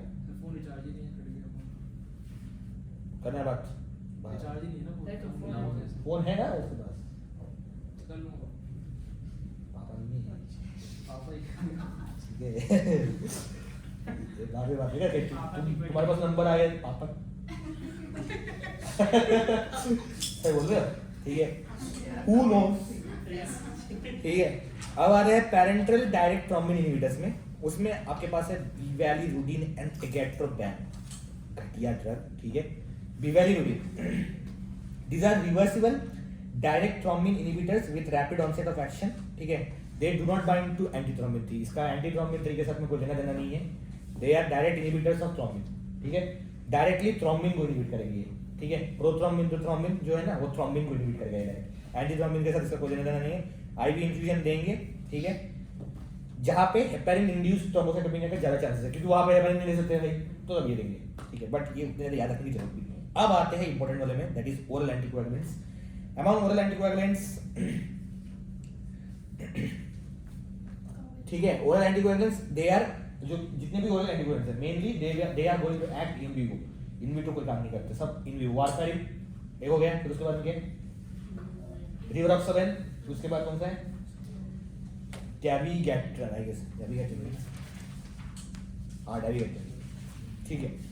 अब इनका क्या बोलते हैं, थोड़ा मैकेनिज्म ऑफ एक्शन देखते हैं। वारफेरिन क्या करता है, it inhibits the synthesis of vitamin K dependent clotting factors, that is which are the clotting factors which are dependent on 2719, ठीक है, and it produces the anticoagulant effect, but there is a delay in the onset of this effect. क्यों? क्योंकि ये तो क्या है, vitamin के से जो क्लॉटिंग फैक्टर्स बन रहा है उसका सिंथेसिस को रोक रहा है, ठीक है, लेकिन जब ये रोक देगा तब तक कुछ और तो बन चुका होगा ना, पहले बन गया होगा कुछ क्लॉटिंग फैक्टर्स, ठीक है, मतलब सोचो आज डे 3 है, ठीक है, और हम डे 0 में हमने दिया वारफेरिन, ठीक है, डे 0 तक क्या, डे 0 को वारफेरिन काम करना शुरू कर रहा है, ठीक है, लेकिन डे 0 के पहले कुछ क्लॉटिंग फैक्टर्स बन चुके होंगे, ठीक है, तो वो क्लॉटिंग फैक्टर को यूज अप होने के लिए डे 3 तक तो टाइम तो लगेगा ना एटलीस्ट, मतलब डे 3 मतलब 3 दिन का नहीं होता है, मैं जस्ट एग्जांपल दे रहा हूँ, ठीक है, डे 0 को हम जब ड्रग दे रहे हैं उसके पहले कुछ क्लॉटिंग फैक्टर्स बन चुके हैं ऑलरेडी, ठीक है, तो ये तो उसको कुछ नहीं कर पाएगा, अभी जो बनने वाला है डे 0 से जो बनने वाला है उसको रोकेगा, तो हमें इसका पूरा इफेक्ट कब मिलेगा, जब ये पहले वाले जो क्लॉटिंग फैक्टर्स हैं ये भी यूज अप हो जाए, ठीक है, तो थोड़ा डिले होता है, दैट इज द रीजन जब क्या बोलते हैं वारफेरिन दे रहे हैं उसके साथ में हेपेरिन दे रहे हैं एज अ हेपेरिन ब्रिज, ठीक है, क्योंकि हेपेरिन का फास्ट ऑनसेट ऑफ एक्शन, उसके लिए कोई रुकने की जरूरत नहीं है, इसमें रुकना पड़ता है, ठीक है, so that is why it is taking what to say delay time to show the onset of action, ठीक है, because the levels of clotting factors already present in the plasma decline over a period of 1 to 3 days. Example दिया 3 दिन का 3 दिन ही है, ठीक है, guess, random guess, ठीक है, या फिर ये ऐसा भी हो सकता है कि मैं जब ये पढ़ रहा था 1 जो है it entered into my subconscious mind और 3 मेरे दिमाग में आया, ऐसा भी हो सकता है, ठीक है, मतलब मैंने नोट नहीं किया लेकिन सबकॉन्शियस में 3 है, पॉसिबल है, वही प्रिंट हो गया। पॉसिबल तो हो सकता है, ठीक है, लेकिन ये आज तक या अभी तक याद है, अगले नेक्स्ट क्लास तक मैं भूल जाऊंगा कि 3 दिन में याद होता है करके, ठीक है, 3 दिन में ये भी भूल जाऊंगा वारफेरिन कैसे एक्ट करता है करके। फार्माकोकाइनेटिक्स में चलते हैं, ठीक है, warfarin is almost completely absorbed by oral, that is why it is oral anticoagulant, ठीक है, it has long duration of action 3 to 6 days। Again adverse effect anticoagulants का ब्लीडिंग तो सबसे इंपॉर्टेंट है, कॉमन साइड इफेक्ट है, ठीक है, उसके बाद it different types of bleeding जो ये कर रहा है कैसे कैसे करता है, ठीक है, एक तो क्या बोलते हैं जीआईडी ब्लीडिंग हो गया, यूरिनरी ट्रैक्ट का ब्लीडिंग हो गया, ब्रेन में ब्लीडिंग हो गया, सेरेब्रल, और इसको क्या बोलते हैं, एंटीडोट तो नहीं है हमारे पास में, तो हम लोग क्या करेंगे, अगर इसको ओवरडोज हो गया तो बाहर से फ्रेश फ्रोजन प्लाज्मा देंगे, अलोंग विद दैट विटामिन के भी देंगे, ठीक है, वही लिखा है ना यहाँ पे, फ्रेश फ्रोजन प्लाज्मा दे रहे हैं, विटामिन K1 दे रहे हैं, ठीक है, इसको मॉनिटर कैसे करेंगे, इंटरनेशनल नॉर्मलाइज्ड रेशियो INR, पहले वाला क्या था, हेपेरिन को कैसे मॉनिटर करते थे, APTT, ठीक है। अब आते हैं टेराटोनिक इफेक्ट में, ठीक है, it is contraindicated in pregnancy, क्योंकि भाई प्लेजेंटल बैरियर को क्रॉस कर रहा है नहीं, बट हेपेरिन क्या है, प्लेजेंटल बैरियर को क्रॉस करता है नहीं करता है, तो प्रॉब्लम नहीं है, उसको दे सकते हैं प्रेगनेंसी में। Other side effects include rashes, वही मतलब वही, ठीक है, स्किन रैशेस मतलब एलर्जिक रिएक्शन वो, ठीक है, plus alopecia, urticaria, abdominal cramps, फालतू जो भी है। अब आते हैं ड्रग इंटरेक्शन में। Anticoagulant effect of warfarin is increased by aspirin, ये मुझे याद नहीं है कैसे होता है, ठीक है, आई हैव टू रिमेंबर कैसे होता है करके, बट ये क्या बोलते हैं, अगर तुमको याद भी ना रहे तो कोई प्रॉब्लम नहीं है, ये एक लाइन का ही है, ठीक है, and in the presence of erythromycin alcohol सब जगह में क्या बोलते हैं, एंटीकोएगुलेंट इफेक्ट बढ़ जाएगा, and it is decrease in the presence of rifampicin and carbamazepine and barbiturates. एक जो मेरे को लग रहा है इसका हो सकता है रीजन, वो ये है कि रिफैम्पिसिन जो है is an enzyme inducer, as far as I remember. Oral contraceptive याद है, नहीं हुआ है। ओह सॉरी मतलब रिफैम्पिसिन किसका हुआ, ये कॉन्ट्रासेप्टिव जो मैंने पढ़ा है, सॉरी डेजा हो गया टाइप का। रिफैम्पिसिन क्या है? एंजाइम इंड्यूसर है। तो क्या है, इसको इसका ब्रेकडाउन को इंड्यूस करेगा ना वारफेरिन। मतलब ये एक एग्जांपल दे रहा हूँ, ये इसका करेक्ट मैकेनिज्म है कि नहीं ये मुझे नहीं पता है, जस्ट मैं बोल रहा हूँ। तो ब्रेकडाउन करेगा तो इफेक्ट कम हो जाएगा, but I am not sure that is correct और नॉट, ठीक है। तो ये अगर तुमको जानना है, पता करना है तो क्या करोगे? ठीक है, नहीं जानने भी चलेगा, प्रॉब्लम नहीं है। अब आते हैं next dabigatran which is also a direct thrombin inhibitor, ठीक है। सेम डायरेक्ट थ्रोम्बिन इनहिबिट करेगा जस्ट लाइक बिवैलिरुडिन अपना जो है, ठीक है। They are also going to act on thrombin ना, डायरेक्ट थ्रोम्बिन इनहिबिटर है। उसके बाद आते हैं factor 10A inhibitors, direct factor 10A inhibitors. उसका नाम याद करना बहुत सिंपल है, रिवारोक्साबेन एपिक्साबेन। XA को बैन करना है, ठीक है, 10A को बैन करेंगे, ठीक है। And they are given orally for prevention and treatment of venous thromboembolism which is a, क्या प्रॉब्लम है उसमें, क्या बोलते हैं, कोआगुलेशन हो जाता है, थ्रोम्बस बन जाता है, उसके बाद में एम्बोलिज्म हो जाता है, ठीक है। And prevention of stroke in atrial fibrillation. क्यों?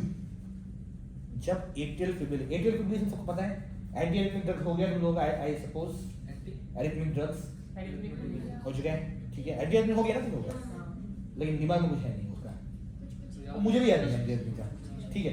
तो एंटी एरिथमिया का एक टाइप है एट्रियल फिब्रिलेशन, जिसमें एट्रिया जो है ऐसे फट फट फट फट फट फट क्या बोलते हैं, एट्रियल फिब्रिलेशन, एट्रियल फ्लटर ऐसा होता है, ठीक है। तो उसमें क्या चांस है, अगर तुझे कुछ क्लॉट बने, अगर हाइपरकोएगुलेशन स्टेट है, तो वो जो क्लॉट है वो वहां से सिस्टमिक सर्कुलेशन में चला जाएगा, और वहां से जो ब्लड वेसल ब्रेन को सप्लाई कर रहा है वहां पे जाके ब्लॉक करेगा, तो क्या करेगा? Stroke. That is what is called as stroke, ischemic stroke. There are different types of stroke, one is ischemic stroke, other one is hemorrhagic type of stroke, जहां पे ब्लीडिंग ज्यादा हो जाता है, यहाँ पे क्या ब्लड जाता ही नहीं, दोनों ही स्ट्रोक है। दैट्स व्हाई वहां पे भी यूज करते हैं to prevent stroke in patients with atrial fibrillation. Advantages of oral anticoagulant over warfarin क्या है? फास्टर ऑनसेट ऑफ एक्शन है, शॉर्टर ड्यूरेशन ऑफ एक्शन है, लोअर इंसिडेंस ऑफ ब्लीडिंग, मतलब ब्लीडिंग होने का चांस कमती है, और no requirement for laboratory monitoring. Warfarin में क्या है? आईएनआर तो मॉनिटर करना पड़ता है ना, आईएनआर यहाँ पे नहीं करना पड़ता है, ठीक है। अब आता है use of anticoagulants. The main aim of anticoagulant therapy is to prevent the formation of intravascular thrombus and prevent the extension of already formed clot, okay. They do not dissolve the clot or thrombus which is once formed. This is one important line. मतलब जो thrombus बन चुका है already, उसमें देके कोई फायदा नहीं है, ठीक है। उसको अगर खत्म करना है तो क्या करना है? क्लॉट को break, thrombolytics, it is also called as fibrinolytic, जो इसके बाद का बात है, ठीक है। Then treatment is initiated with parental anticoagulant like LMWH और अनफ्रैक्शनेटेड हेपेरिन। वारफेरिन को भी स्टार्ट करेंगे साइमल्टेनियसली, क्योंकि इसको थोड़ा सा टाइम लगता है एक्शन के लिए। Different use, first deep vein thrombosis में यूज होता है, नेक्स्ट पल्मोनरी एम्बोलिज्म में यूज होता है। थ्रोम्बोसिस एंड एम्बोलिज्म इतना लिखोगे तो पॉइंट मिल जाएगा, ठीक है। डीप वेन थ्रोम्बोसिस लिख दिया तो फिर तो मेरी ऐश ही ऐश, ठीक है, ऐश ही ऐश, ठीक है। उसके बाद में ऐश ही ऐश, यूज सब होंगे, कोई प्रॉब्लम नहीं है, ठीक है। नेक्स्ट मायोकार्डियल इंफार्क्शन में भी देंगे, ठीक है। एट्रियल फिब्रिलेशन मैंने पहले बता दिया क्यों, एट्रियल फिब्रिलेशन में क्या होगा? स्ट्रोक होने का चांस है, इसलिए बात करेंगे। और उसके बाद में है एक एंटिटी, एक type of disease that is called as disseminated intravascular coagulation. इसमें क्या होता है ना, बॉडी में हर जगह में क्लॉट्स बन जाता है, ऑलमोस्ट, मतलब बहुत ही डेडली कंडीशन है। DIC बोलते हैं इसको, DIC, ठीक है। ये बेसिकली एक ऐसे टॉपिक है पैथोलॉजी में, ऐसे टॉपिक मतलब ऐसे क्वेश्चन, ये 10 मार्क्स में आ सकता है, 10 या 5 मार्क्स, फार्मा में नहीं, पैथोलॉजी, ठीक है। इसको बोलते हैं consumptive कोएगुलोपैथी, if I am not wrong. ये क्या करता है मालूम है? इसमें क्या होता है, ये जो कोएगुलेशन का जो फैक्टर्स जितने भी होते हैं सबको कंज्यूम करके क्लॉट बनाएगा। तो क्या है, इसमें क्लॉट भी बनेगा, और सिंस क्लॉटिंग फैक्टर सब यूज हो चुका है तो क्या होगा? क्लॉटिंग फैक्टर यूज हो जाने से क्या होगा? नहीं होगा तो क्या होगा? ब्लीडिंग भी होगा। तो ये ऐसा डिजीज है, इसमें क्लॉट भी बनता है, ब्लीडिंग भी होता है। That's what is called as consumptive coagulopathy, मतलब ऐसा कोएगुलोपैथी जिसमें सारा क्लॉटिंग फैक्टर्स यूज हो जाता है पूरा कंप्लीट, ठीक है। So this is a very deadly condition, ये प्रेगनेंसी में भी हो सकता है ये, और this is responsible for the deaths which are associated in which occurs in pregnancy, some of the deaths which are not avoidable, कभी भी हो सकते हैं, पता नहीं चलता है, ठीक है। और मैनेज करना भी बहुत मुश्किल है डिसेमिनेटेड इंट्रावास्कुलर कोएगुलेशन। इसमें डी डाइमर्स देखते हैं, तुम लोग याद है डी डाइमर पता है ना? डी डाइमर पता है ना? इसमें डी डाइमर देखते हैं, फिर उसके बाद में फाइब्रिन डिग्रेडेशन प्रोडक्ट्स भी देखते हैं इसमें, FDP, ठीक है, ये पैथो में आएगा। नेक्स्ट है फाइब्रिनोलाइटिक, यही है मेन, ठीक है। अब इसके बाद में ये खत्म होने वाला है, फाइब्रिनोलाइटिक का लास्ट है। They promote the conversion of plasminogen to plasmin, ठीक है। प्लाज्मिन क्या करता है, फाइब्रिन को डिग्रेड करता है, ठीक है। बेसिकली प्लाज्मिनोजेन एक्टिवेटर है, ठीक है। प्लाज्मिन बनाता है, प्लाज्मिन क्या करता है, डिग्रेड करता है फाइब्रिन को, ठीक है, and rapidly dissolves the blood clot, क्योंकि फाइब्रिन को डिग्रेड कर देगा ना, तो ब्लड क्लॉट डिसॉल्व कर देगा, ठीक है। तो यहाँ पे एग्जांपल क्या क्या है, ठीक है। इसमें कुछ कुछ एग्जांपल्स हैं जो याद रखने हैं, और ये मैंने कहीं और पे भी बताया है, अगर याद हो तो। Yes, myocardial infarction, streptokinase, एल्टेप्लेस, tenecteplase, ये तीनों मैंने बताया है, ठीक है। स्ट्रेप्टोकाइनेस, एल्टेप्लेस, टेनेक्टेप्लेस, फाइब्रिनोलाइटिक्स, ठीक है, for the management of myocardial infarction, ठीक है। All these are plasminogen activator. नीचे देखो डायग्राम क्या दिया हुआ है। फाइब्रिनोलाइटिक्स क्या करेंगे, प्रमोट करेंगे conversion of plasminogen to plasmin, और प्लाज्मिन क्या करता है, फाइब्रिन को डिग्रेड करता है। Fibrin is the component of clot, fibrin degrade हो गया तो क्या होगा, क्लॉट का लाइसिस हो जाएगा। That's why we want fibrinolytic activity, that is the reason why these are called as plasminogen activators. Basically plasminogen को प्लाज्मिन में कन्वर्ट कर रहा है, ठीक है। अब आते हैं यूजेस ऑफ फाइब्रिनोलाइटिक्स में। गला दर्द हो गया भाई अपना तो। यूजेस ऑफ फाइब्रिनोलाइटिक्स, पहला क्या बोलते हैं, एक्यूट एमाइड, जो हमने पहले बता दिया है already. Fibrinolytics restore the coronary artery patency, क्योंकि क्या बोलते हैं, क्लॉट को डिसॉल्व कर देना है, ठीक है। So this drug dissolve the clot by promoting the conversion of plasminogen to plasmin, ठीक है। Thrombolytic therapy is most effective when it is given within 1 hour of onset of symptom, मतलब जल्दी जल्दी करना है। ऐसा नहीं है कि भाई अभी क्या बोलते हैं, चेस्ट पेन से आया है एमआई है, हम उसको 3-4 दिन पहले बाद में दे रहे हैं, ऐसे नहीं, फटाफट, because it is emergency condition ना, फास्ट ट्रीटमेंट करना है आप लोग को, ठीक है। ये हो गया एक यूज, ठीक है। दूसरा यूज है deep vein thrombosis, again same thing, ठीक है। वहाँ पे भी हम लोग क्लॉट को क्या बोलते हैं, मतलब ब्रेक करना है ना, तो सिम्टोमेटिक रिलीफ जो है उसको प्रिवेंट, उसको देना है, सिम्टोमेटिक रिलीफ करना है, तो will give this thrombolytics. Pulmonary embolism same, जो पहले लिखा था एंटीकोएगुलेंट्स में, सेम यहाँ पे लिखना है, ठीक है। फिर उसके बाद में इस्केमिक स्ट्रोक, वहाँ पर भी देना है। कॉन्ट्रा इंडिकेशंस में आते हैं, ठीक है। अगर कोई पेशेंट को रीसेंट ट्रॉमा हुआ है तो फाइब्रिनोलाइटिक नहीं देना है, क्योंकि उसको तो चाहिए भाई क्लॉट होने के लिए। अगर अब रीसेंट ट्रॉमा हुआ है, इसका मतलब क्या, उसको ब्लीडिंग हो रहा है उस टाइम पे, तो अगर वो क्लॉट नहीं बनेगा फिर ब्लीडिंग हो जाएगा, तो क्यों करे, ठीक है। Recent surgery similarly, because surgery is a type of injury, same thing. उसके बाद में रीसेंट एबॉर्शन में नहीं देना है, सीवियर हाइपरटेंशन में नहीं देना है, एंड ब्लीडिंग डिसऑर्डर्स में नहीं देना है, ठीक है। ब्लीडिंग डिसऑर्डर्स में नहीं देना है, ठीक है, क्योंकि अगर ब्लीडिंग डिसऑर्डर में दे दोगे तो और ब्लीडिंग हो जाएगा, ठीक है। तो ये हो गया। और उसके बाद में बीच में टेबल था, ये टेबल उतना इंपॉर्टेंट नहीं, ये तुम लोग ऐसे खुद ही समझ जाओगे। It is basically like they are explaining you the characteristics. जैसे स्ट्रेप्टोकाइनेस जो है एंटीजेनिक है, पायरोजेनिक है, मतलब ज्यादा पायरोजेनिक, इसमें एलर्जिक रिएक्शन होने का चांस ज्यादा है स्ट्रेप्टोकाइनेस में। एल्टेप्लेस के हैं, ज्यादा एंटीजेनिक नहीं है, तो इसमें एलर्जिक रिएक्शन होने का चांस कमती है, ठीक है। तो ऑब्वियसली एल्टेप्लेस एक्सपेंसिव होगा, क्योंकि इसमें बेनिफिट है जो एक्सपेंसिव है, ठीक है। उसके बाद में सबको आप दे सकते हो आईवी इन्फ्यूजन की तरह, आईवी इन्फ्यूजन, ठीक है। Initially you can start as IV bolus for alteplase, and then you will give as IV infusion. Adverse effect again same, bleeding, सब में ब्लीडिंग तो कोई प्रॉब्लम नहीं है, ब्लीडिंग, एलर्जिक रिएक्शंस, ठीक है। एलर्जिक रिएक्शंस ज्यादा किसमें होगा, स्ट्रेप्टोकाइनेस में। क्यों, क्योंकि streptokinase is more antigenic in nature, ठीक है, मतलब ज्यादा फॉरेन है, ठीक है। एक एग्जांपल लेके चलो, जैसे देखो पोर्साइन इंसुलिन भी होता है और एक होता है ह्यूमन इंसुलिन। पोर्साइन इंसुलिन का मतलब क्या है, कॉर्क से बनता है, कॉर्क मतलब पिग से, ठीक है। पहले तो वो होता था, अब तो वो नहीं करते, अभी तो क्या होता है, ह्यूमन इंसुलिन करते हैं, क्योंकि लेस एंटीजेनिक है, less foreign to the body, ठीक है, तो लेस इम्यून रिएक्शंस, ठीक है। That's the thing. ये हो गया कॉन्ट्राइंडिकेशन हो गया। एंटीफाइब्रिनोलाइटिक्स इसमें ज्यादा नहीं है, टैनिक्सामिक एसिड है, याद रखना है, ठीक है। और दूसरा है epsilon amino caproic acid, EACA, बहुत जगह पे यूज होता है, ठीक है, बहुत जगह पे यूज होता है, ठीक है। They block the conversion of plasminogen to plasmin, तो अगर प्लाज्मिन नहीं बनेगा तो क्या है, फाइब्रिन डिग्रेड होगा, क्या नहीं होगा, फाइब्रिन डिग्रेड नहीं होगा तो एंटीफाइब्रिनोलाइटिक एक्टिविटी, ठीक है, is just the opposite of fibrinolytics, same जगह पे एक्ट कर रहा है, जस्ट ऑपोजिट, ठीक है। पहला है epsilon amino caproic acid, administered orally और intravenously. It is used mainly to control bleeding due to overdose of fibrinolytics. जब फाइब्रिनोलाइटिस ज्यादा दे दो तो उसको अगर क्या बोलते ओवरडोज होगा तो फिर उसके टाइम पे उस टाइम पे देंगे इसको, ठीक है। After tooth extraction and in case of surgery in haemophilia, ताकि ब्लीडिंग को प्रिवेंट करे, एंटी फाइब्रोनेटिक है ना ये, ठीक है।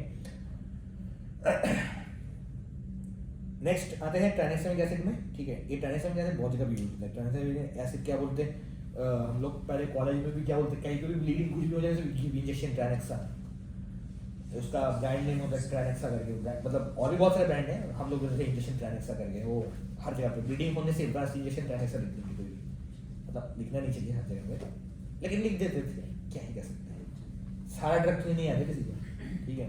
It is available as oral IV and topical administration used to control excessive bleeding. Again, same thing in case of fibrinolytic overdose, in case of dental extraction, in case of bleeding following tonsillectomy. Tonsillectomy मतलब क्या है? Removal of tonsils. Prostatectomy, removal of prostatectomy, ठीक है। Adverse effect, nausea, vomiting, diarrhea, headache, फालतू बकचोदी, वही, ठीक है। nausea, vomiting, those things. Antiplatelet drugs पे आते हैं, ठीक है। भाई बहुत ज्यादा है यार, बहुत ज्यादा है। बंद ना, अब बंद करते हैं, अब हो गया, अब मेरे नहीं हो रहा था।